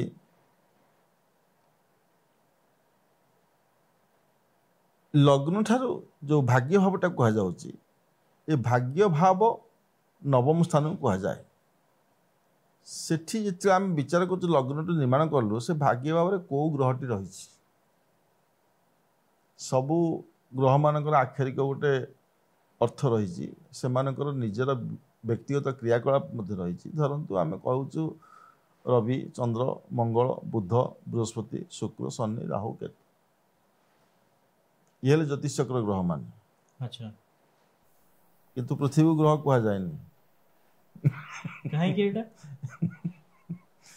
ज्योतिष शास्त्र पृथ्वी ग्रह कहुए लग्न हो पृथ्वी अच्छा ये लग्नटा होचंदी पृथ्वी आज्ञा जेहेतु आम पृथ्वी बसीचु ना हाँ पृथ्वी बुलने आम बुलुचु ना नहीं आज्ञा आज्ञा डेफिनेटली आम भी अस्थिर आज्ञा आम जो लग्न सहित उदय हो सब पृथ्वी सहित केत लग्न है तेणु ये उदयांश एवं भाग्यांश नवम स्थान में किए रहा था गोटे लोकर देखु बृहस्पति तार भाग्य स्थान में बसी हठात ज्योतिष जातक तैयारी करदे आज्ञा तुम पुअर ज्योतिष शास्त्र गणना प्रमाण आपण पुओटीर भाग्य बृहस्पति बसुँच आप पुओ गोटे भविष्य भल मनुष्यटा भाग्य बसुँच माने भाग्य स्थान में नवम स्थान में बृहस्पति बसुँच आज्ञा नवम स्थान में बृहस्पति अच्छा तेणु ज्योतिष से गणी कहीदे ना आपण पुअर नवम बृहस्पति अच्छा ये गोटे सौभाग्यवान पिला हो से ही भाग्यस्थान यदि बृहस्पति न बसिक राहु बसुँच से ज्योतिष कहला आज्ञा आप पिलाटी भविष्य ठीक थी कि तार बयस बेले बहुत दुष्टामी काम कर असामाजिक कार्यकलाप करके राजदंड दंडित हो तार सहित नवम स्थान किसी तार तार कौन गुण अंश विलोप घटुना ग्रह मान स्थिति को नहीं नवम स्थान परिकल्पना करा अच्छा बृहस्पति बसिले सी कौन कही आमक हम ए राहु बसिले एमती कथा कहले ग्रह मानकर निज तो व्यक्तिगत गुण को लेकिन विचार करा जाए अच्छा ज्योतिष शास्त्र सब ग्रह मानकर निजर व्यक्तिगत गुणावली रही बृहस्पति गुण अच्छी शुक्र गुण अच्छी मंगल गुण अच्छी आत्मा आम गोटे श्लोक अच्छी आत्मा रवि चितंगर मनस्तु बलंकुज भाषण वचन बाचपति ज्ञान शुक्र मनुष्य रवि हूँ आत्मा कारक चंद्र हूँ मन कारक मंगल हूँ शरीर बुद्धि कारक बुध हूँ बुद्धि कारक बृहस्पति बुद्धि और ज्ञान धर्मर कारक शुक्र हूँ शरीर सौंदर्य कारक शनि हेले शक्ति मानसिक बलर कारक ताले लोक कहीं कहते कि शनि ग्रह पड़े तोर खराब चलो या कार शनि चलती तोर शनि ग्रह पड़े तो कहीं एमती हो शुणु सूर्य ठारू शनिकर कक्ष बहुत दूर आज्ञा शनि गोटे राशि रे 2.5 वर्ष रुहत गोटे राशि रे 2.5 वर्ष रुहती जो बिंदु से सूर्य ନିର୍ଗତ ହୋଇଥିବେ ପୁନର୍ବାର ସେଇ ବିନ୍ଦୁରେ ଆସି ପହଞ୍ଚିବା ପାଇଁକି ସେ 29 ବର୍ଷ 6 ମାସ ସମୟ ନେଇଯାଆନ୍ତି। ତେଣୁ ଶନିଙ୍କର କିରଣଟା ଶନିଙ୍କର ରଶ୍ମି ଖାଲି ଶନିକୁ ଖରାପ ଗ୍ରହ ବୋଲି କହିବାଟା ଅନୁଚିତ। ଲୋକ ଶନିଙ୍କ ବିଷୟରେ ଖାଲି ପୁରାଣ ଶାସ୍ତ୍ର ଶୁଣିକି ଶନିକୁ ଖରାପ, ଲୋକ ଖାଲି ଅଧର୍ମ କଲେ ଭଲ, ଧର୍ମ କଲେ ଭଲ। ଶନି ତ କିଛି ଖରାପ ଗ୍ରହ ନୁହନ୍ତି। ଶନିଙ୍କର ଅଶୁଭତା ଫଳ ତ ଦୁନିଆରେ କିଛି ନାହିଁ, ବରଂ ଶନି ସବୁଠାରୁ ଶୁଭ ଗ୍ରହ ଆଜ୍ଞା। ଶନି ଅଶୁଭତ କାହିଁକି ହେବେ? ଯିଏ ଅଧର୍ମକୁ ପ୍ରଶୟ ଦିଅନ୍ତି ନାହିଁ, ଅଧର୍ମକୁ ବରଦାସ୍ତ କରନ୍ତିନି, ସେ ଖରାପ ଲୋକ ହେଲା କେତେବେଳେ? ଆଚ୍ଛା ଆଚ୍ଛା ସେ ଖରାପ ଠିକ୍, ଗ୍ରହ ଠିକ୍, କାହିଁକି ଠିକ୍। ହେବେ? ଆପଣ ଅଧର୍ମ କାର୍ଯ୍ୟ କରିବେ, ତେଣୁ ଆପଣ ଜଣେ କ୍ଷମା ଦେବ। ଆପଣ ସେଇଟା ଭାବନ୍ତି ମୁଁ ଅଧର୍ମ କାମ କରିବି ଏବଂ ମୋତେ ଗୋଟେ ଲୋକ ଅଧର୍ମଟାକୁ ପ୍ରଶୟ ଦେବ, କ୍ଷମା କରିଦେବ। ଏଇଟା ଠିକ୍ ନୁହେଁ। ଶନିଙ୍କର ଅଧର୍ମକୁ ଶନି ବରଦାସ୍ତ କରନ୍ତି ନାହିଁ। ଯିଏ ଅନ୍ୟାୟ କଲା ଶନି କେବେ ଛାଡ଼ିବେନି ତାକୁ। ଆଚ୍ଛା ଆମର ପୁରାଣ ଶାସ୍ତ୍ର ଯାହା ପକେଇଛି, ଶନି ଗୋଟେ ଆକ୍ଷରିକ ଗୋଟେ ଦେବତା କେହି ଉପରେ ବସି ନାହାନ୍ତି। ଏଇ ପୃଥିବୀ ଭଳି ଗୋଟେ ପିଣ୍ଡକୁ ଶନି କୁହାଯାଉଛି। ଏଇ ପୃଥିବୀ ଭଳି ବୃହସ୍ପତି ମଧ୍ୟ ଗୋଟିଏ ପିଣ୍ଡ। ତାଙ୍କୁ ଦେବତା ରୂପରେ କାହିଁକି ପରିପ୍ରକାଶ? କେବଳ ବୁଝିବା ପାଇଁ କରାଯାଇଛି। ଜ୍ୟୋତିଷଶାସ୍ତ୍ରଟାକୁ ପୌରାଣିକ ମତବାଦରେ କେବଳ ସାଧାରଣ ଲୋକମାନେ ବୁଝିବା ପାଇଁ ଆକୁ କରାଯାଇଛି। କିନ୍ତୁ ବୈଜ୍ଞାନିକ ମତବାଦ ଦେଖିଲେ ଶନିଙ୍କର ସୂକ୍ଷ୍ମ କିରଣଟା ହେଉଛି ପୃଥିବୀ ପାଇଁକି ଅତି କଠୋର, ଆଚ୍ଛା ବହୁତ କଷ୍ଟ। ଶନି କଠୋର, ଶନି କଷ୍ଟ, ଶନି ରୁକ୍ଷ, ଶନି ଦୀର୍ଘସ୍ଥାୟୀ। ଶନିଙ୍କର କଷ୍ଟ ଯଦି ଆପଣଙ୍କୁ ପଇଲା ବହୁତ ଦିନ ପର୍ଯ୍ୟନ୍ତ ପଡ଼ିବ। ସେଥିପାଇଁ ଲୋକ ଡରନ୍ତି, ଭୟ କରନ୍ତି। ମୋର ପଡ଼ିଥିଲା ପିଲାଦିନେ ଯଦି 15 ବର୍ଷ ନା କେତେ? 19 ଶନିଙ୍କର ହେଉଛି 7.5 ବର୍ଷ ହଁ ସେଟା ପଡ଼େ। ଶନି ଦଶାଟା ହେଉଛି 19 ବର୍ଷ। ଷଟ ସୂର୍ଯ୍ୟ 10 ଚନ୍ଦ୍ର ସପ୍ତ ସଂଖ୍ୟ ଧରାସୁତ ରାହୁର ଅଷ୍ଟାଦଶ ଶୈବ ସୂର୍ଯ୍ୟ ଷୋଡ଼ଶୁତ ଶନି 19 ବୁଧ ସପ୍ତ ଦଶସୁତ କେତୁଷ ସପ୍ତବର୍ଷାଣୀ ଭୃଗୁ 20 ବର୍ଷର। ଏମିତି 120 ବର୍ଷ ପରମାୟୁ ମନୁଷ୍ୟମାନଙ୍କୁ କଳିଯୁଗରେ ଜ୍ୟୋତିଷଶାସ୍ତ୍ର ଗଣନା କରି ନିରୂପଣ କରିଛି। କଳିଯୁଗର ହାଇଏଷ୍ଟ ପରମାୟୁ ହେଉଛି 120 ବର୍ଷ। ଆଚ୍ଛା ଗୋଟେ ମଣିଷ ଯଦି ବଞ୍ଚିବ 120 ବର୍ଷ ଯଦି ବଞ୍ଚିଗଲା, ସେ ହେଉଛି ପୂର୍ଣ୍ଣ ଆୟୁକୁ ନେଇକି ଆସିଥିଲା। 120 ବର୍ଷରେ ଆପଣ ଦେଖୁଥିବେ ବେଳେବେଳେ ଗିନିଜ୍ ବୁକ୍ ରେକର୍ଡ ପାଉଛି ଯେ 125 ବର୍ଷ, 120 ବର୍ଷ, ଆଜ୍ଞା, 122 ଆଜ୍ଞା। ବର୍ଷ ବଞ୍ଚିଗଲାଣି। ମାନେ ସେ 120 ବର୍ଷ ତ ଆହୁରି ଅଧିକା ଯାଇଛି। ସେ ସତ କି ମିଛ ଆମେ ଦେଖିବୁ, ସେ ଡିକ୍ଲେୟାର ତ ହେଉଛି। କିନ୍ତୁ ଜ୍ୟୋତିଷଶାସ୍ତ୍ରରେ 120 ବର୍ଷ ପରମାୟୁକୁ ଗଣନାକୁ ଆଧାର କରିକି ଦଶା ନିରୂପଣ କରାଯାଇଛି। ତନ୍ମଧ୍ୟରେ ଶନି 19 ବର୍ଷ ମହାଦଶା ଭୋଗ କରନ୍ତି। ଆଚ୍ଛା ଯଦି ଆପଣଙ୍କୁ ଶନି ପଡ଼ିଲା କେତେ 19 ବର୍ଷ ପଡ଼ିବ। ଯଦି ଆପଣ ଶନି ଖରାପରେ ଥିଲେ ତାପରେ ଆପଣ 19 ବର୍ଷ ପର୍ଯ୍ୟନ୍ତ ଶାରୀରିକ ଦୁଃଖ କଷ୍ଟ ପୀଡ଼ା ଭୋଗ କରୁଥିବେ। ସେ ଥିଲା ମୋର ଗୋଟେ ପିରିୟଡ଼। ନାଇଁ ଆପଣଙ୍କର ଥିଲା, ଏମିତି ଅନେକ ଲୋକର ଅଛି। ପୁଣି ଶନି ମଧ୍ୟ ଯାହାର ଭଲ ଅଛି 19 ବର୍ଷ ସେ ଲୋକ ବହୁତ କିଛି କରିଯାଇଛି। ଯାହାର ଶନି ଥରେ ଭଲ ପଡ଼ିଯାଉଛି ସେ 19 ବର୍ଷ ପର୍ଯ୍ୟନ୍ତ ବହୁତ କିଛି କରି ଚାଲିଛି। ଭଲ ମାନେ ଗାଡ଼ି ଘୋଡ଼ା କରିପାରୁଛି, ଶନିଙ୍କର ଯେଉଁ ପ୍ରକାର କାର୍ଯ୍ୟକଳାପ ଆଚ୍ଛା ଯାନବାହନ କରିଦେଉଛି, ବହୁତ ଗାଡ଼ି ଘୋଡ଼ା କରୁଛି, ବହୁତ ଘର ଜାଗା କିଣି ପକାଉଛି, ଘର ଦ୍ୱାରା କରିଦେଉଛି। ଶନିଙ୍କର କାମ ସେଗୁଡ଼ା ସବୁ। ଯଦି ଶନି ଖରାପ କାହା ପଡ଼ିଗଲା ତ ସର୍ବଶାନ୍ତ କରିଦେଉଛି। ସେଇ ଲୋକ ଗାଡ଼ି ଭଡ଼ା ବହୁତ କଥା, ଗାଡ଼ି ଗୋଟା ପରେ ଗୋଟେ ବିକ୍ରି ହେଇଗଲା, ନଷ୍ଟ ହେଇଗଲା, ଧକ୍କା ହେଲା ବାରମ୍ବାର, ବହୁତ କ୍ଷତିରେ ପଇଲା। ଶେଷ ଗୋଟିଏ ପରେ ଗାଡ଼ି ସେ ବିକିଦେଲା, ଘରଟାକୁ ମଧ୍ୟ ବିକିଦେଲା, ବ୍ୟାଙ୍କ ଲୋନ୍ ସୁଝି ପାରିଲାନି, ଯେଉଁଟା କିଣିଥିଲା ସେଟାକୁ ବିକିକି ସବୁ ସୁଝିଲା, ଇତ୍ୟାଦି ଇତ୍ୟାଦି। ତ ମୋଟାମୋଟି କହିବାକୁ ଗଲେ ଜଣଙ୍କର ଜନ୍ମକୁ ନେଇକି ତାର ଭବିଷ୍ୟ ଆମେ ଗଣନା କରିପାରିବା ବା ଦେଖିପାରିବା ଜ୍ୟୋତିଷ ଶାସ୍ତ୍ର ମାଧ୍ୟମରେ। ଆଜ୍ଞା, କେମିତି ସମ୍ଭବ ମାନେ ଏଇଟା? ଏଇଟା ନିଶ୍ଚୟ ସମ୍ଭବ। ଆଜ୍ଞା ଏଇଟା ନିଶ୍ଚୟ ସମ୍ଭବ। ଏହା ଦୃଢ଼ୋକ୍ତି ଭାବରେ ଆମେ କହିବା। ଆପଣଙ୍କୁ ପ୍ରଥମେ ଗୋଟେ ଉଦାହରଣ ମୁଁ ଦେବି ଆଜ୍ଞା। ଆଜ୍ଞା ଆଜ୍ଞା ଆପଣ 4-5 ଜଣ ବ୍ୟକ୍ତି ଗୋଟେ ଅନ୍ଧକାର ରାସ୍ତାରେ ଆପଣ ଯାଉଛନ୍ତି। ଆଜ୍ଞା କିଛି ବାଟ ଗଲା ପରେ ଆପଣ ଦେଖିଲେ ତ କିଟିମିଟିଆ ଅନ୍ଧାର ରାସ୍ତା ନା, ଆପଣଙ୍କୁ ସମସ୍ତଙ୍କୁ ଅସୁବିଧା ହେଉଛି ଯିବା ପାଇଁକି। ତେଣୁ ଆପଣ ଗୋଟେ କିନ୍ତୁର ପ୍ରଶ୍ନ ନେଇକି ଯାଉଛନ୍ତି, ଦୁଃଖରେ ଯାଉଛନ୍ତି, କଷ୍ଟରେ ଯାଉଛନ୍ତି, ବାଟରେ ଚାଲି ପାରୁନାହାନ୍ତି।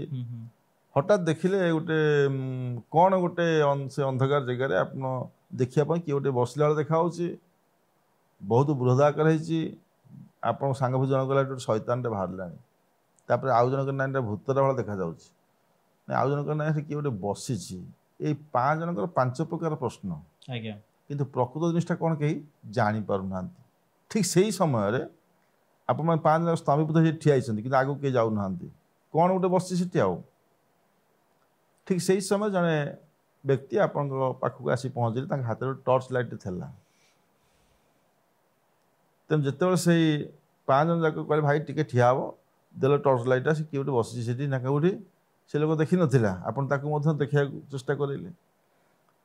ତା ହାତରୁ ଟର୍ଚ୍ଚ ଆଣିକି ଆପଣ ତ ଅପେକ୍ଷାରେ ଅଛନ୍ତି ନା କ'ଣ ଜିନିଷଟା, ତ ଆପଣଙ୍କ ଭିତରୁ ଜଣେ ତାଙ୍କ ହାତରୁ ଟର୍ଚ୍ଚ ଛଡ଼େଇ ଆଣିକି ତାଙ୍କୁ କହିଲେ ଭାଇ ଦେଖିବେ ଜିନିଷଟା, ଟର୍ଚ୍ଚଟା ଏଠି ମାରିଦେଲେ। ଦେଖିଲା ବେଳକୁ ଆପଣ କହିଲେ ଆରେ ଏଇଟା ହୁଙ୍କାଟେ। ତଦ୍ୱାରା ହେଲା କ'ଣ, 5 ଜଣଙ୍କର ସନ୍ଦେହ ଦୂରୀଭୂତ ହେଇଗଲା। ତ ଏଠି ସାହାଯ୍ୟ କଲା କିଏ? ଜ୍ୟୋତି, ଆଲୋକ। ଆଲୋକଟେ ଥିବା ଦ୍ୱାରା ଆପଣ ପ୍ରକୃତ ଜିନିଷର ଅର୍ଥ କିଛି ବୁଝିପାରିଲେ, ଦେଖିପାରିଲେ। ସେମିତି ଯେଉଁ ବସ୍ତୁ ଉପରେ ଆଲୋକ ପ୍ରତିଫଳିତ ହୋଇନାହିଁ, ସେ ବସ୍ତୁ ବିଷୟରେ ଆପଣ କିଛି ଜାଣିପାରିବେନି। ଅହରହ ପୃଥିବୀ ପୃଷ୍ଠରେ ମହାକାଶରୁ ଜ୍ୟୋତି ପଡ଼ୁଛି, କିନ୍ତୁ ଆମେ କୋଟି କୋଟି ନକ୍ଷତ୍ରମାନଙ୍କର ଜ୍ୟୋତିକି ସଂଗ୍ରହ କରୁଛୁ, ଅନୁଭବ କରୁଛୁ ବା ଜାଣିପାରୁଛୁ, କିନ୍ତୁ ୟାକୁ ପ୍ରକାଶ କରିବା କ୍ଷମତା ଆମମାନଙ୍କର ନାହିଁ। ଏଇଟା କେବଳ ଜ୍ୟୋତିଷଶାସ୍ତ୍ର ଗଣନା ମାଧ୍ୟମରେ ପ୍ରକାଶ କରାଯାଇପାରେ, ଗଣିତ ଶାସ୍ତ୍ର। ତେବେ ଏଠି ଅନ୍ୟ ନକ୍ଷତ୍ରମାନଙ୍କର ଜ୍ୟୋତି ଉପରେ ଆମର ଗଣିବା ଆବଶ୍ୟକତା ନାହିଁ, କାରଣ ବ୍ରହ୍ମାଣ୍ଡ ଏତେ ବିରାଟ, ବ୍ରହ୍ମାଣ୍ଡର ସମୟ ମଧ୍ୟ ସେତେ ବିରାଟ। ବ୍ରହ୍ମାଣ୍ଡ ଯେଡ଼େ ବଡ଼, ବ୍ରହ୍ମାଣ୍ଡର ସମୟ ମଧ୍ୟ ଯେଡ଼େ ବଡ଼। ଏଇ ବ୍ରହ୍ମାଣ୍ଡ ଭିତରେ, ଏ ଶୂନ୍ୟ ବ୍ରହ୍ମାଣ୍ଡ ଭିତରେ କୋଟି କୋଟି ପୃଥିବୀ ମଧ୍ୟ ଉପରେ ଅଛନ୍ତି ଆଜ୍ଞା। କୋଟି କୋଟି ଗ୍ରହ ନକ୍ଷତ୍ର ମଧ୍ୟ ଅଛନ୍ତି। ହଁ, ଆମର ଏଇ ପୃଥିବୀର ଗୋଟେ ସାଧାରଣ ପୃଥିବୀଟିର ବ୍ୟାସ 13,766 କିଲୋମିଟର ବ୍ୟାସ ବିଶିଷ୍ଟ ଗୋଟେ ବୃତ୍ତ। এইଭଳି ବ୍ୟାସ ବିଶିଷ୍ଟ ବୃତ୍ତର କୋଟି କୋଟି ପୃଥିବୀ ମଧ୍ୟ ବ୍ରହ୍ମାଣ୍ଡ ଭିତରେ ଅଛି। କୋଟି କୋଟି ସୌରଜଗତ ନକ୍ଷତ୍ର, ଆମେ ସୌରଜଗତ କହିବା ସୂର୍ଯ୍ୟଙ୍କୁ ସୌର ବୋଲି କୁହାଯାଉଛି। ଆମେ ସୌରଜଗତରେ ଅନ୍ତର୍ଭୁକ୍ତ। ସେମିତି ନକ୍ଷତ୍ର ଜଗତ ମଧ୍ୟ ବ୍ରହ୍ମାଣ୍ଡ ଭିତରେ କୋଟି କୋଟି ଥିବେ। ବ୍ରହ୍ମାଣ୍ଡ କେଡ଼େ ବଡ଼ ଆଜ୍ଞା? ଥରେ ବ୍ରହ୍ମାଣ୍ଡ ବିଷୟରେ ଚିନ୍ତା କରୁଛନ୍ତି, ବ୍ରହ୍ମାଣ୍ଡ କେଡ଼େ ବଡ଼ ହେଇଥିବ, କେତେ ଜାଗା ଖାଲି ଅଛି। ଆପଣଙ୍କୁ ଆଜି ଗୋଟେ ଏକର ଜାଗା ଦିଆଗଲା, 25 ଜଣ ଲୋକ ଗୁଣ୍ଠେ ଗୁଣ୍ଠେ ବାଣ୍ଟିକି ନେଇକି ଆପଣ 25ଟା ପ୍ଲଟ୍ କରିଦେଲ, ବାଣ୍ଟି ନେଇଗଲ ଗୋଟେ ଏକର। ବ୍ରହ୍ମାଣ୍ଡରେ କେତେ ଜାଗା ଫାଙ୍କା ଅଛି, ଆହୁରି କେତେ ମଧ୍ୟ ପୃଥିବୀ ତା ଭିତରେ ରହିଯିବ, ଏତେ ଜାଗା ଅଛି। ବ୍ରହ୍ମା ଯେଡ଼େ ବଡ଼, ବ୍ରହ୍ମାଣ୍ଡ ତାଙ୍କର ସେଡ଼େ ବଡ଼। ଏଇ ବ୍ରହ୍ମାଣ୍ଡକୁ ନିର୍ମାଣ ସର୍ଜନାକାର ସୃଷ୍ଟିକର୍ତ୍ତା ବ୍ରହ୍ମା ବ୍ରହ୍ମାଣ୍ଡ ତିଆରି କରି ଭଗବାନ ବିଷ୍ଣୁଙ୍କୁ ଉପହାର ଦେଇଥିଲେ, କିନ୍ତୁ ବିଷ୍ଣୁ ହସିଥିଲେ, କହିଲେ ଏଡ଼େ ବଡ଼ ବ୍ରହ୍ମାଣ୍ଡରେ କିନ୍ତୁ ଅନ୍ଧକାରଟା କେହି ବିନାଶ କରିପାରିଲେନି। ଭଗବାନଙ୍କୁ ନିଜେ କହିଲେ। ତେବେ ବ୍ରହ୍ମା କହିଲେ ମୁଁ ଆଉ କିଛି କରିପାରିନି, କରିକର ଥାଉତି, ତୋ ବିନୁ ଅନ୍ୟ କେହି ନାହିଁ। ତହୁଁ ଭଗବାନ ନାରାୟଣ ସ୍ୱୟଂ ନିଜେ ସୂର୍ଯ୍ୟଙ୍କ ରୂପରେ ବିରଞ୍ଚି ନାରାୟଣଙ୍କ ରୂପରେ ବ୍ରହ୍ମାଣ୍ଡର ଠିକ୍ କେନ୍ଦ୍ରବିନ୍ଦୁରେ ପ୍ରକଟିତ ହେଲେ ନିଜେ। ଆକୁ କେଉଁ ବୈଜ୍ଞାନିକ କରୁନାହାନ୍ତି, କେହି ନିର୍ମାଣ କରିନାହାନ୍ତି, ପ୍ରକୃତି କରିଛି। ଯେ ପ୍ରକୃତି କିଏ? ସେ ଏ ଆବାହମାନଙ୍କର ତିଆରି ହେଇଛି। ଜ୍ୟୋତିଷଶାସ୍ତ୍ର ଗଣନା କରି ସାରିଛି, ଆଜକୁ 432 କୋଟି ବର୍ଷ ପୂର୍ବେ ଶ୍ଵେତବରାହ କଳ୍ପ ଆରମ୍ଭ ହେଇଥିଲା। ଆଜକୁ 432 କୋଟି ବର୍ଷ ପୂର୍ବେ ଶ୍ଵେତବରାହ କଳ୍ପ ହୋଇଥିଲା। ଏ ଶ୍ଵେତବରାହ କଳ୍ପର ଠିକ୍ 33 କୋଟି ବର୍ଷ ପୂର୍ବେ ଭୂ ସୃଷ୍ଟି ଆଦି ହେଲା। ଭୂ ମାନେ ପୃଥିବୀ। ଶ୍ଵେତବରାହ କଳ୍ପ ପରେ ସୂର୍ଯ୍ୟ ଖଣ୍ଡ ବିକଟ ହେଇକି ତନ୍ମଧ୍ୟରୁ ତାଙ୍କୁ ଗ୍ରହମାନଙ୍କୁ ଜାତ କରୁଥିଲେ। ସେତେବେଳେ ପୃଥିବୀ ସୃଷ୍ଟି ହେଇଥିଲା। ତାପରେ ପୃଥିବୀ ଶୀତଳୀକରଣ ହେଲା। ଶୀତଳୀକରଣ ହେଇକି ପୃଥିବୀରେ ପ୍ରଥମେ ଜଳାନବ ବୃଦ୍ଧି ଥିଲା। ଆପଣ ଦେଖିବେ 10 ଅବତାର କଥା ମୋତେ ଯଦି କହିବେ, ପ୍ରଥମ ଅବତାର କ'ଣ ତାହେଲେ କୁହନ୍ତୁ? ମତ୍ସ୍ୟ ଅବତାର। ପୃଥିବୀ ପ୍ରଥମେ ଯେତେବେଳେ ସୃଷ୍ଟି ହେଇଥିଲା, ଚତୁଃପାର୍ଶ୍ୱ ସ୍ଥଳଭାଗ ନଥିଲା ଆଜ୍ଞା। ପୃଥିବୀ ପ୍ରଥମେ ସ୍ଥଳଭାଗ ଥିଲା କି? ଖାଲି ଜଳ, ଯୁଆଡ଼େ ଚାହିଁବେ ଜଳ। ପୌରାଣିକ ମତବାଦରେ ଆମେ କହୁଛୁ, ପୌରାଣିକ ମତବାଦରେ ଜଳ ପରେ ସ୍ଥଳଭାଗ ଏମିତି କେମିତି ହେଇଛି, ଆମେ ବୈଜ୍ଞାନିକ ମତବାଦ ଅଛି। ଅଗ୍ନି ଉଦ୍ଗୀରଣ ହେଲା ଭିତରେ ତରଳ ଲାଭା ଗୋଟେ ପୃଥିବୀ ପୃଷ୍ଠକୁ ଆସିକି ସ୍ଥଳଭାଗ ସୃଷ୍ଟି କରନ୍ତି। ପୌରାଣିକ ମତବାଦରେ हरे मुरारे मधुकैट भारे गोविंद गोपाल मुकुंद सौरी यज्ञेश्वर नारायण रख कृष्ण निराश मां जगदीश रक्षा कहूँ मधु कैटभ नामक दैत्य को बध करी स्वयं भगवान निजे जल उपरे तांकर मेधामेध तांकर मांस गुड़ा गदे एवं से होता मेदिनी मेदरु मेदिनी आज्ञा यहाँ पौराणिक मतवाद एमती अनेक दैत्य मान बध कर भगवान स्थलभाग सृष्टि कर धरत शंख क्षेत्र आम पुरी कहूँ ना आज्ञा शंख क्षेत्र शंखासुर नामक दैत्य को बध कर स्वयं नारायण शंख क्षेत्र सृष्टि करथिले।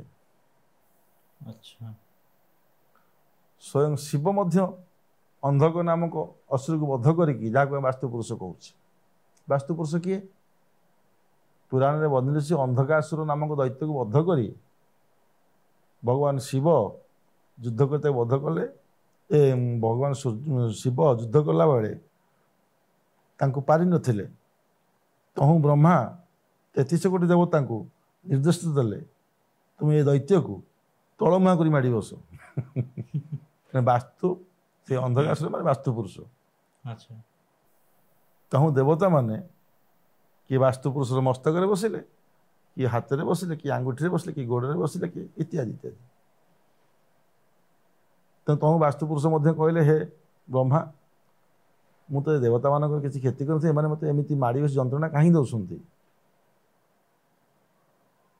ब्रह्मा कहले हे वास्तुपुरुष तुमर काया एत विस्तार है जे पृथ्वीटा को तुम कवर कर नहीं था तुम्हें दिव्य पुरुष तुम ऊपर लोक आनिक बास करी तुम्हें से लोक अनुमति दिए एमती पुराण तो बहुत प्रकार वर्णना अच्छी बहुत प्रकार कथा अच्छी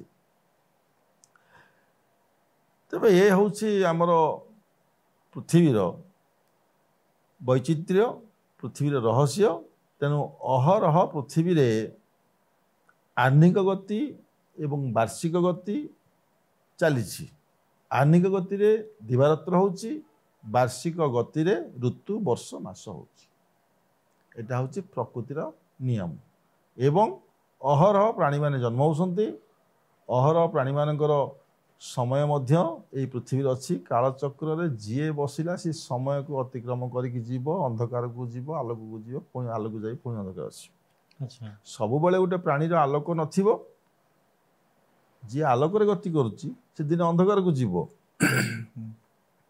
जी अंधकार अच्छी से दिन आलोक को आसो यहाँ हूँ चक्रर नियम गतिर नियम चक्र गतिशील चक्र सर्वदा गतिशील। अच्छा आपण देखिए मनुष्य अत्यंत अति बुद्धिमान हेले अति ज्ञानी हेले बहु भूल करे आप परीक्षा करंतु मनुष्य अति बुद्धिमान हेले अति ज्ञानी हेले बहुत भूल करे साधारण आप देखिए सूर्य पराग एवं चंद्र ग्रहण एटा आवाह मान चलती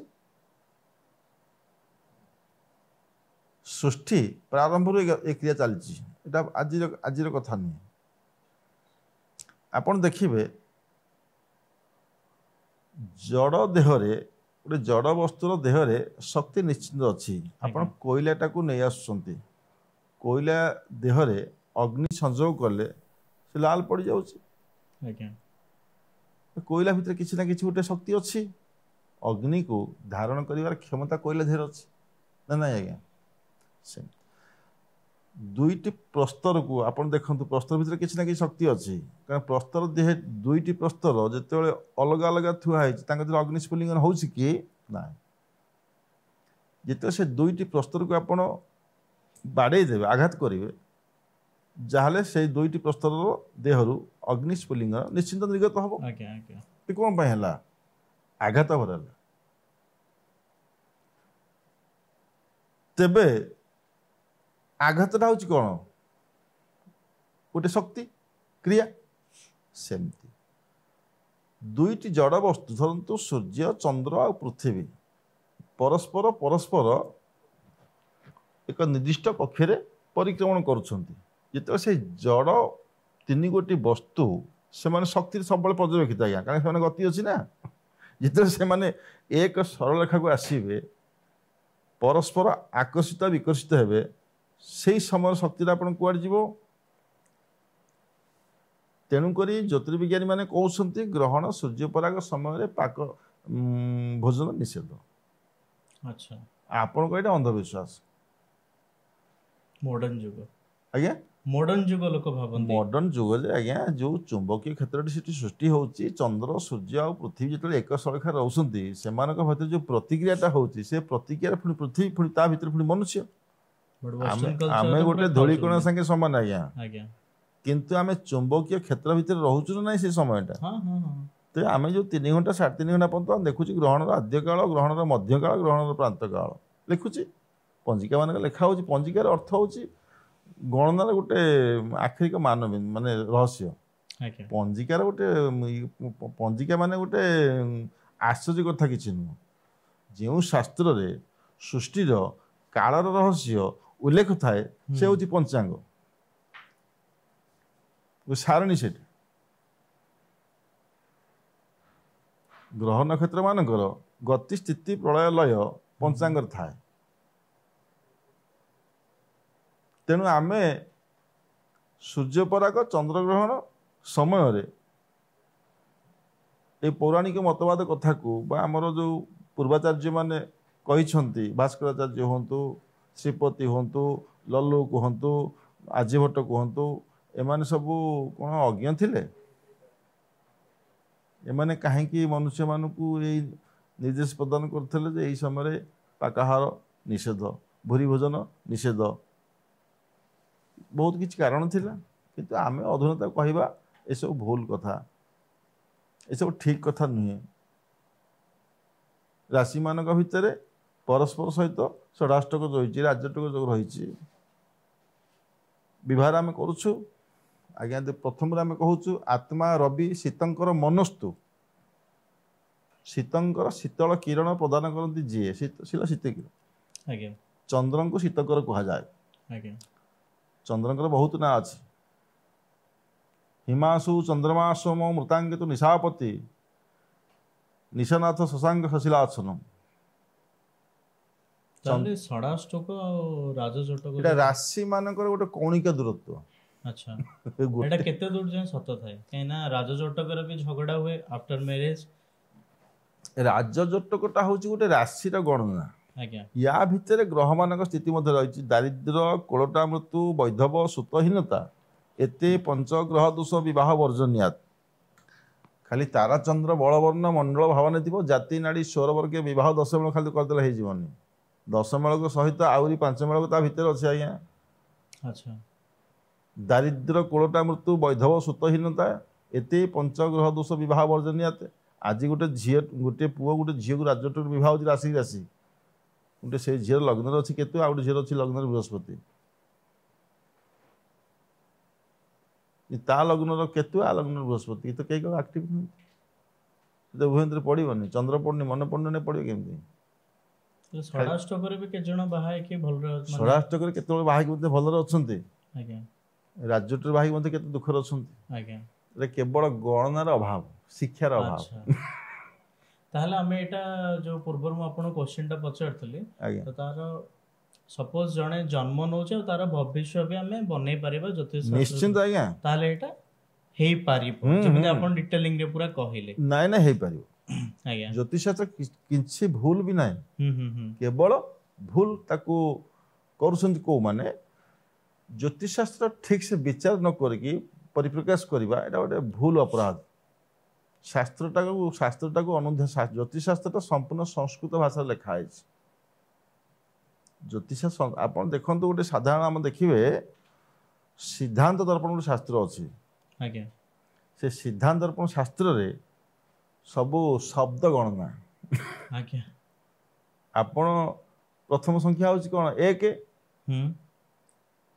ତାଙ୍କର ହେଉଛି ନଭ। ଆଚ୍ଛା, ନଭ ମାନେ ଆକାଶ। ଆକାଶ କେଇଟା? ଗୋଟିଏ। ଗୋଟାଏ। ସଂଖ୍ୟା ଆସିଲା 1। ଆଚ୍ଛା, ହଁ। ତାପରେ ନେତ୍ର, ନେତ୍ର କେଇଟା? 2ଟା। 1 ପରେ ଆଜ୍ଞା 2।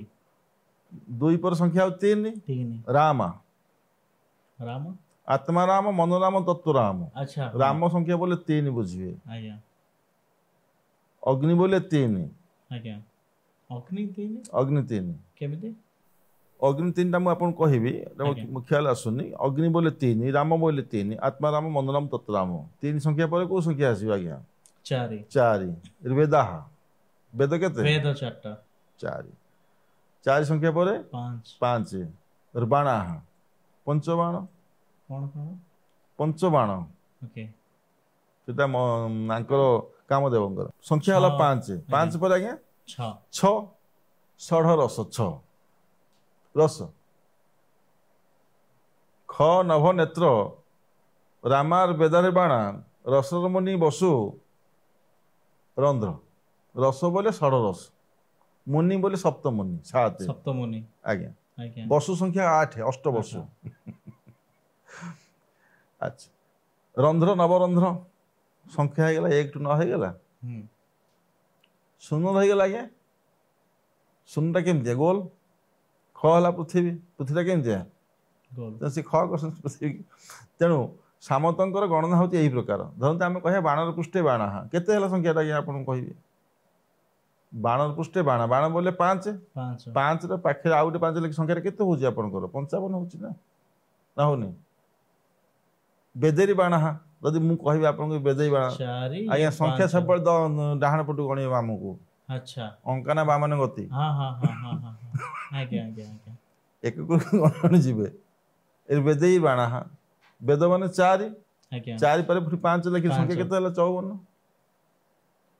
सामत गणना यही पकाब जटिल गणित सी तेणु आपण देखिए सिद्धांत दर्पण गणना दीर्घ दिन पड़ी रहा कहीं बुझी पाइले कठिन बोली आज्ञा तापर आमर उत्कल यूनिवर्सिटी रेभेन्सा कॉलेजर केतेक लेक्चर ताकू ज्योतिर्विज्ञानी मान साहाय्य सिद्धांत दयानंद खड़ीरत्न जन थे भारी गणितज्ञ आमर ज्योतिर्विज्ञानी तार एवं ताकर नाती जे गदाधर सामंत चंद्रशेखर सिंहार एमती कर शास्त्रटा पुणी पुनरुद्धार कर अच्छा जो कहते मंगल दोष अच्छे काल सर्प दोष अच्छे एगुड़ाक कौन कहीं मंगल दोष थिले लोक मैंने सेमती डरी जाते शुणु आज्ञा मंगल आम गोटे ज्योतिषशास्त्र अच्छी गणना लग्ने धने चौपाताले जामित्रे चाष्टमे कुजे कन्या भर्तुक विनाशं भर्तु कन्या न जीवती अर्थात जन्म लग्नर लग्न द्वितीय चतुर्थ सप्तम अष्टम द्वादश मंगल थिले तो डायरेक्ट मंगल दोष बोली कह जाए अच्छा पुणी सेठी लिखुची नमंगली चंद्र भृगु द्वितीय नमंगली पश्यंती जीवदस्य नमंगली चंद्र अतिशय केन्द्र नमंगली मंगल राहु जोगे पुणी शास्त्र लिखिला स्वचे स्वक्षेत्रे स्वगृहे चतुराष्ट्र महिषी जदि मंगल निज घरे निज उच्च स्थान एवं जदि निज मित्र स्थान थिबो से सप्तम अष्टम द्वादश हेले मध्य मंगल धरा जीवन किंतु आज ये जो शास्त्र गुड़ा लिखाई संस्कृत भाषा किंतु जो माने ज्योतिष शास्त्र को बर्तमान समाज में कहउछंती से माने खाली मेसीन टा धरी बसी पड़छंती कंप्यूटर धरिकी नले फोन रे एप्लीकेशन रेडी कर दउछन आज्ञा किंतु श्लोकटा ज्योतिष ज्योतिष दी प्रकार आज्ञा गोटे होची गणित ज्योतिष गोटे होची फलित ज्योतिष आग गणित तापरे फलित। समाधान अच्छा समाधान आग गणित आपण गणित करेंगे तापरे कहबे 5 को 5 मिसिले 25 5 को 5 रे गुणिले 25 है केमती आपण पणिखा पड़ नथिबे तल तो काट शुणी आपण कहछन ताले आपण ज्योतिष शास्त्र संस्कृत भाषा लिखाई दी पद श्लोक तो कहर क्षमता नहीं पाठटा कल केमती ना मेसीन जहाँ कला से करदेलु पेडिंग मारदेलु देखीदेलु स्क्रीन रे या कहला तो सी लिखिदेल जहाँ से कहदे से मंगल दोष थी लोक सुंदर भाव घर करमी एठी अष्टम मंगल दोष आप कहूचे कहीं ना तार्थ प्रकृत में मंगल दोषटा से बुझी पारना आज्ञा मंगल दोष अर्थ से बुझे खाली आधुनिक जुगर से माने ए चाकचक्य सहर से माने सब ऑफिस करके बड़ बड़ मेसीन धरिकी बसी पड़ते कंप्यूटर मेसीन धरिकी लोक जहाँ मेसीन फिडिंग बाहर कहीदेले कि अर्थ संस्कृत भाषा से माने कहर क्षमता नहीं ସେଟାକୁ ଆମେ ପ୍ରଶ୍ରୟ ଦେବୁନି। ଯଦି ତାଙ୍କୁ ଆମେ କହିବୁ ଶାସ୍ତ୍ର ଲେଖିଛି, ଏ ଶାସ୍ତ୍ର କ'ଣ ଆଜିକାଲି ଆଉ କାର୍ଯ୍ୟକାରୀ ହେଉଛି? ଆପଣ ଓଲଟା ପାଲଟା କହିବେ। ମଙ୍ଗଳ ଦୋଷ ଅଛି, କାଳସର୍ପ ଦୋଷ ବି କାଳସର୍ପ ଦୋଷ ବି ଅଛି। କାଳସର୍ପ ଦୋଷ ରାହୁ କେତୁଙ୍କର ଗର୍ଭ ଭିତରେ ସମସ୍ତ ଗ୍ରହ ରହିଲେ ବା ରାହୁ କେତୁଙ୍କ ଗର୍ଭ ସମସ୍ତ ରହିବ, ଅପରାଧ ଖାଲି ରହିବ, ଲଗ୍ନ ସಮೇତ ରହିଲେ ପୂର୍ଣ୍ଣ କାଳସର୍ପ ଦୋଷ ହୁଏ। ରାହୁ କେତୁଙ୍କ ଗର୍ଭରେ ଗ୍ରହମାନଙ୍କ ସହିତ ଲଗ୍ନ ଯଦି ରହିଲା ଏଟା ପୂର୍ଣ୍ଣ କାଳସର୍ପ ଦୋଷ ହୁଏ। ଆଜ୍ଞା। ଯଦି ଗ୍ରହମାନେ ରାହୁ କେତୁ ଗର୍ଭରେ ଥିବେ ଏବଂ ଲଗ୍ନ ନଥିବ ସେଟା ଆଂଶିକ କାଳସର୍ପ ଦୋଷ। କିନ୍ତୁ କାଳସର୍ପ ଦୋଷର ପ୍ରଭାବ ରହିଛି ଏବଂ ଆଂଶିକ କାଳସର୍ପ ଦୋଷ ମଧ୍ୟ ପ୍ରଭାବ ରହିଛି, ମଙ୍ଗଳ ଦୋଷ ପ୍ରଭାବ ମଧ୍ୟ ଅଛି। ତାକୁ ପୁଙ୍ଖାନୁପୁଙ୍ଖ ଭାବରେ ବିଚାରକୁ ନେବେ। ତାହେଲେ ଏଗୁଡ଼ାକ ସବୁ ପ୍ରତିକାର ବି ଅଛି, ପ୍ରତିକାରକ ବି ରହିଛି। ଫଳିତ ଜ୍ୟୋତିଷ ପ୍ରତିକାର ପ୍ରବଳ ରହିଛି। ଆଜ୍ଞା। ଗଣିତ ଜ୍ୟୋତିଷ ଏବଂ ଜ୍ୟୋତିଷ ଶାସ୍ତ୍ର ଫଳିତ ଜ୍ୟୋତିଷ ଦୁଇ ପ୍ରକାର ହେଉଛି ନା। ଗଣିତର ହେଉଛି ସିଦ୍ଧାନ୍ତ ସମାଧାନ କରିବା, ଫଳିତ ହେଉଛି ତାକୁ ପ୍ରାୟଶ୍ଚିତ କରିବା। ଆଜ୍ଞା। କିନ୍ତୁ ପ୍ରକୃତ ତାକୁ ଯଦି ଆପଣ ପ୍ରାୟଶ୍ଚିତ କରିବେ ତାହେଲେ ଏଇଟା ନିଶ୍ଚିତ ଭାବରେ କାର୍ଯ୍ୟକାରୀ ଫଳପ୍ରଦ ହବ, ନିଶ୍ଚୟ ହବ। ଆଉ ଗୋଟେ କଥା, ଆମର ହସ୍ତରେଖା, ଯୋଉ ହାତରେ ଯୋଉ ରେଖା ଥାଏ, ସିଏ ବି କ'ଣ ଭବିଷ୍ୟ କୁହେ? ହସ୍ତରେଖାଟା ହେଉଛି ଜ୍ୟୋତିଷ ଶାସ୍ତ୍ରର ବିଭାଗର ଗୋଟେ ଅଂଶ ବିଶେଷ। ଆଜ୍ଞା। ସମୁଦ୍ର ନାମା ଋଷି ଏ ବିଦ୍ୟାଟାକୁ ଜ୍ୟୋତିଷ ଶାସ୍ତ୍ରରେ ଏକ ବିଭାଗୀୟ ବିଷୟବସ୍ତୁ କରିଛନ୍ତି, ତେଣୁ ସେ ସାମୁଦ୍ରିକଂ ବିଦ୍ୟା ତାକୁ କୁହାଯାଏ। ସାମୁଦ୍ରିକଂ ବିଦ୍ୟା, ହସ୍ତରେଖାଟାକୁ ସାମୁଦ୍ରିକଂ ବିଦ୍ୟା କୁହାଯାଏ। କିନ୍ତୁ ଏହା କେତୋଟି ତତ୍ତ୍ୱ କେବଳ ଦେଖେଇଥାଏ, ଯୋଉଟା ହେଉଛି ଭାଗ୍ୟ ତତ୍ତ୍ୱ କ'ଣ ଅଛି। ଆଜ୍ଞା। ଭାଗ୍ୟ ରେଖା, ସ୍ୱାସ୍ଥ୍ୟ ରେଖା, ମସ୍ତିଷ୍କ ରେଖା, ପ୍ରବର୍ତ୍ତକ ରେଖା, ବର୍ଗାକୃତି କ୍ଷେତ୍ର, ତ୍ରିକୋଣ କ୍ଷେତ୍ର, ମତ୍ସ୍ୟ ରେଖା, ଏମିତି କେତେବେଳେ ନିର୍ଦ୍ଦିଷ୍ଟ ସଂକେତ ରହିଛି ହସ୍ତରେଖାରେ। ଏହା ମଧ୍ୟ ସଠିକ, କିନ୍ତୁ ତାକୁ ବିଚାର କରିପାରିଲେ ହେଲା। ନା ଆଉ ଗୋଟେ କଥା ମୁଁ ଖାଲି ନର୍ମାଲ ପଚାରିବାକୁ ଚାହୁଁଛି ଆପଣଙ୍କୁ, ଆପଣ ତ ବିଜ୍ଞ, ଭୂତ ପ୍ରେତ ଆତ୍ମା ୟାକୁ ମାନନ୍ତି ଆପଣ? ଶୁଣନ୍ତୁ, ସେ ସବୁ ଆତ୍ମା ଆପଣ ଗୀତାରେ ମଧ୍ୟ ପଢ଼ିଥିବେ, ନୈନଂ ଛିନ୍ଦନ୍ତି ଶସ୍ତ୍ରାଣି ନୈନଂ ଦେହତି ପାବକା ନଙ୍ଗ ଦାପ ନଙ୍ଗ ଶୋଷୟତି ମାରୁତ। ଆତ୍ମା ଅଜୟ, ଆତ୍ମା ଅମର, ଆତ୍ମାର ବିନାଶ ନାହିଁ। ବିନାଶ ପୁଣି କାହାର ଅଛି? ଦେହର ବିନାଶ ଅଛି, ଏଇ ଯେଉଁ ଶରୀରଟାର ବିନାଶ ଅଛି। ଏ ଶରୀରର ମୂଲ୍ୟାଙ୍କନ କିଛି ନାହିଁ। ଯେତେବେଳେ ଏ ଦେହରୁ ଆତ୍ମାଟା ବାହାରି ଯାଉଛି, ଏ ଦେହଟା ଗୋଟେ ନିର୍ଜୀବ ବସ୍ତୁ ହେଇଯାଉଛି ବା ଅଦରକାରୀ ଜିନିଷ ହେଇଯାଉଛି। ଆଉ କ'ଣ, ତାପରେ ଆମେ ତାକୁ ପୋଡ଼ି ଦେଉଛୁ, ପୋତି ଦେଉଛୁ, ଇତ୍ୟାଦି ଇତ୍ୟାଦି ଯାହା ରହିଲା। ତା ସହ ଏ ଫିଜିକାଲି ଶରୀର ଭିତରେ କିଛି ନା କିଛି କ'ଣ ଥିଲା, ବାହାରିଗଲା, ଏ କୁଆଡ଼େ ଗଲା, କେମିତିଆ ଜିନିଷ ସେଇଟା, ଏୟାରରେ ଗଲା ଆଉ କୁଆଡ଼େ। ତାହେଲେ ଭୂତ କଥା କ'ଣ ଥାଏ ଯୋଉ ଦୁନିଆରେ କୁହନ୍ତି ଲୋକମାନେ? ପବନରେ ଯେଉଁମାନଙ୍କର ଗତି, ଯେଉଁମାନଙ୍କ ପବନରେ ଯେଉଁମାନଙ୍କର ବାସସ୍ଥାନ, ଯେଉଁମାନଙ୍କର ଘରଟା ହେଉଛି ବାୟୁରେ, ସେମାନଙ୍କର ଆକୃତିଟା ଚାଲିଯାଏ କେମିତି? ଆଚ୍ଛା। ସେମାନଙ୍କର ଛାୟା ଆକୃତିରେ ଯିବ କୁଆଡ଼େ? ସ୍ପିରିଚୁଆଲ ପାୱାରଟା ଗୋଟେ ଆକୃତି, ଛବି, ଗତି କିନ୍ତୁ ତାଙ୍କର ଅଛି, ଚଳପ୍ରଚଳ ଅଛି। ଆଜ୍ଞା, ସେମାନେ ଆପଣ ଗୋଟେ ଏଠି ଆମେ ଦେଖିବା, ହିନ୍ଦୁ ଧର୍ମରେ ବିଶ୍ୱାସ ରହିଛି, ଆମେ ପ୍ରତ୍ୟେକ ବର୍ଷ ପିତା ମାତାଙ୍କର ଶ୍ରାଦ୍ଧଟି ଦେଉଛୁ ଏବଂ ହିନ୍ଦୁ ଧର୍ମ ବିଶ୍ୱାସ ରହିଛି ଯେ ପ୍ରତ୍ୟେକ ବର୍ଷ ସେହିଦିନ ସେମାନେ ନିଶ୍ଚିନ୍ତ ଆମ ଘରକୁ ଆସିବେ। ଏ ବିଶ୍ୱାସଟା ଆପଣଙ୍କର ବୈଦିକ ରୀତିରେ ଅଛି, ବେଦରେ ଅଛି। ପିତୃପୁରୁଷଙ୍କ ପ୍ରତି ଶ୍ରଦ୍ଧା, ଶ୍ରଦ୍ଧାରୁ ଶ୍ରାଦ୍ଧ ହେଇଛି, ଏଇଟା ଆମର ଆତ୍ମବିଶ୍ୱାସ। କିନ୍ତୁ ସେମାନେ ନିଶ୍ଚୟ ଆସନ୍ତି, ନିଶ୍ଚୟ ଆସନ୍ତି, ଅଦୃଶ୍ୟ। ଆତ୍ମା ନାହିଁ ବୋଲି କହିବାଟା ଭୁଲ, ଆତ୍ମା ଅଛି। ମାନେ ସେମାନେ ଅଛନ୍ତି ଆଉ ସେମାନେ ଠିକ ସଚୋଟ ଜାଗାରେ ହିଁ ସବୁ ଅଛନ୍ତି, କାହାକୁ କିଛି ହ୍ୟାମ୍ପର କଲା ପରେ ନାହାନ୍ତି କିଛି। ନାଇଁ, କୌଣସି ଆତ୍ମା କାହାର କ୍ଷତି କରେ ନାହିଁ। ଗୋଟିଏ ଆତ୍ମା ଆଉ ଗୋଟେ ଲୋକର କ୍ଷତି କାହିଁ କରିବାକୁ ଯିବ? ଯଦି ଆପଣ ସେ ଆତ୍ମାର କ୍ଷତି କରିଥିବେ ତାହେଲେ ସେ ଆପଣଙ୍କୁ କିଛି କ୍ଷତି କରିବ? କିନ୍ତୁ ଅନ୍ୟର ଆତ୍ମା କାହିଁ ଅଲଗା ଆପଣ କ'ଣ କେବେ ଅନ୍ୟରେ କାହାକୁ ଗୋଟେ କ୍ଷତି କରୁଛନ୍ତି କି? ଆଜ୍ଞା ସିଏ କାହିଁ କ୍ଷତି କରିବାକୁ ଯିବ? ତାହେଲେ ଆପଣ ମାନନ୍ତି ଆତ୍ମା ଉପରେ ମୋର ବିଶ୍ୱାସ ରହିଛି। ଆତ୍ମା ଉପରେ ମୁଁ କିନ୍ତୁ ଆତ୍ମାକୁ ଦେଖିନି, କିନ୍ତୁ ଆତ୍ମାର ବିଶ୍ୱାସଟା ମୋ ପାଖରେ ଅଛି, ନାହିଁ ବୋଲି କହିପାରିବି ନାହିଁ। ଆଜ୍ଞା ଯେମିତିକି ଆମେ କହୁଛୁ ଅନ୍ୟାୟରେ ଯାଉଛୁ ରାସ୍ତା ଉପରେ, ଆଠୁ ତାଠୁ ଶୁଣି କହୁଛୁ ଭୂତର ଭୟ ଅଛି, କିନ୍ତୁ ଆପଣ ତାକୁ ପଚାରି ତୁ ଭୂତ କେବେ ଦେଖିଥିଲୁ? ନାହିଁ। ଅନ୍ୟରେ କାହିଁକି ଭୂତଟାକୁ ଅପମାନ ଦେଉଛୁ? ଜଣେ କହିଦେଲା ଯେ ସେ ରାସ୍ତାରେ ଗଲେ ଶୈତାନଟା ବାହାରୁଛି, କି ଗୋଟେ ଡାହାଣୀ ବାହାରୁଛି, କି ଚିରୁଣୀ ବାହାରୁଛି। ଯେଉଁ ଲୋକ ସେ କହିଲା ସେ ଲୋକ ଡରିଲା। ତାକୁ ଯଦି ପଚାର ତୁ ଶୈତାନ କେବେ ଦେଖିଥିଲୁ? ନାଇଁ ମୁଁ ଦେଖିନି। ତୁ ତା କଥା କାହିଁ ଡରୁଛୁ? ତେଣୁ ଏସବୁ ଜିନିଷ ନିଜର ମାନସିକର ବିକାର ଉପରେ ନିର୍ଭର କରୁଛି, ମାନସିକର ଶକ୍ତି ଉପରେ ମଧ୍ୟ ନିର୍ଭର କରୁଛି, ମାନସିକର ଦୃଢ଼ତା ଉପରେ ନିର୍ଭର କରୁଛି। ଆତ୍ମାକୁ ଆମେ ଦେଖି ନାହୁଁ, ଆମେ କୌଣସି ମୁଁ କେବେ ସ୍ପିରିଚୁଆଲ ଜିନିଷ କିଛି ଦେଖିନାହିଁ। ଆମର ଯେଉଁ ପ୍ରକାର କ୍ରିୟାକର୍ମ, ଆମେ କେତେବେଳେ ରାତି ଅଧରେ ଆସୁଛୁ, କେତେବେଳେ ରାତି 12ଟାରେ ଆସୁଛୁ, କେତେବେଳେ ରାତି ପାହାନ୍ତାରେ କାମ ସାରିକି ଆସୁଛୁ, ତ ମୁଁ କେବେ ଦେଖିନାହିଁ। ଆଉ ମୋର ଭୟ ବି ନାହିଁ। କାହିଁକି? ଆମେ ଏକରେ ଧର୍ମ କାର୍ଯ୍ୟ, ଆମକୁ ଆତ୍ମା କାହିଁ ଡରେଇବ? ଆମେ ତ ଧର୍ମ କାର୍ଯ୍ୟ କରି ଯାଉଛୁ।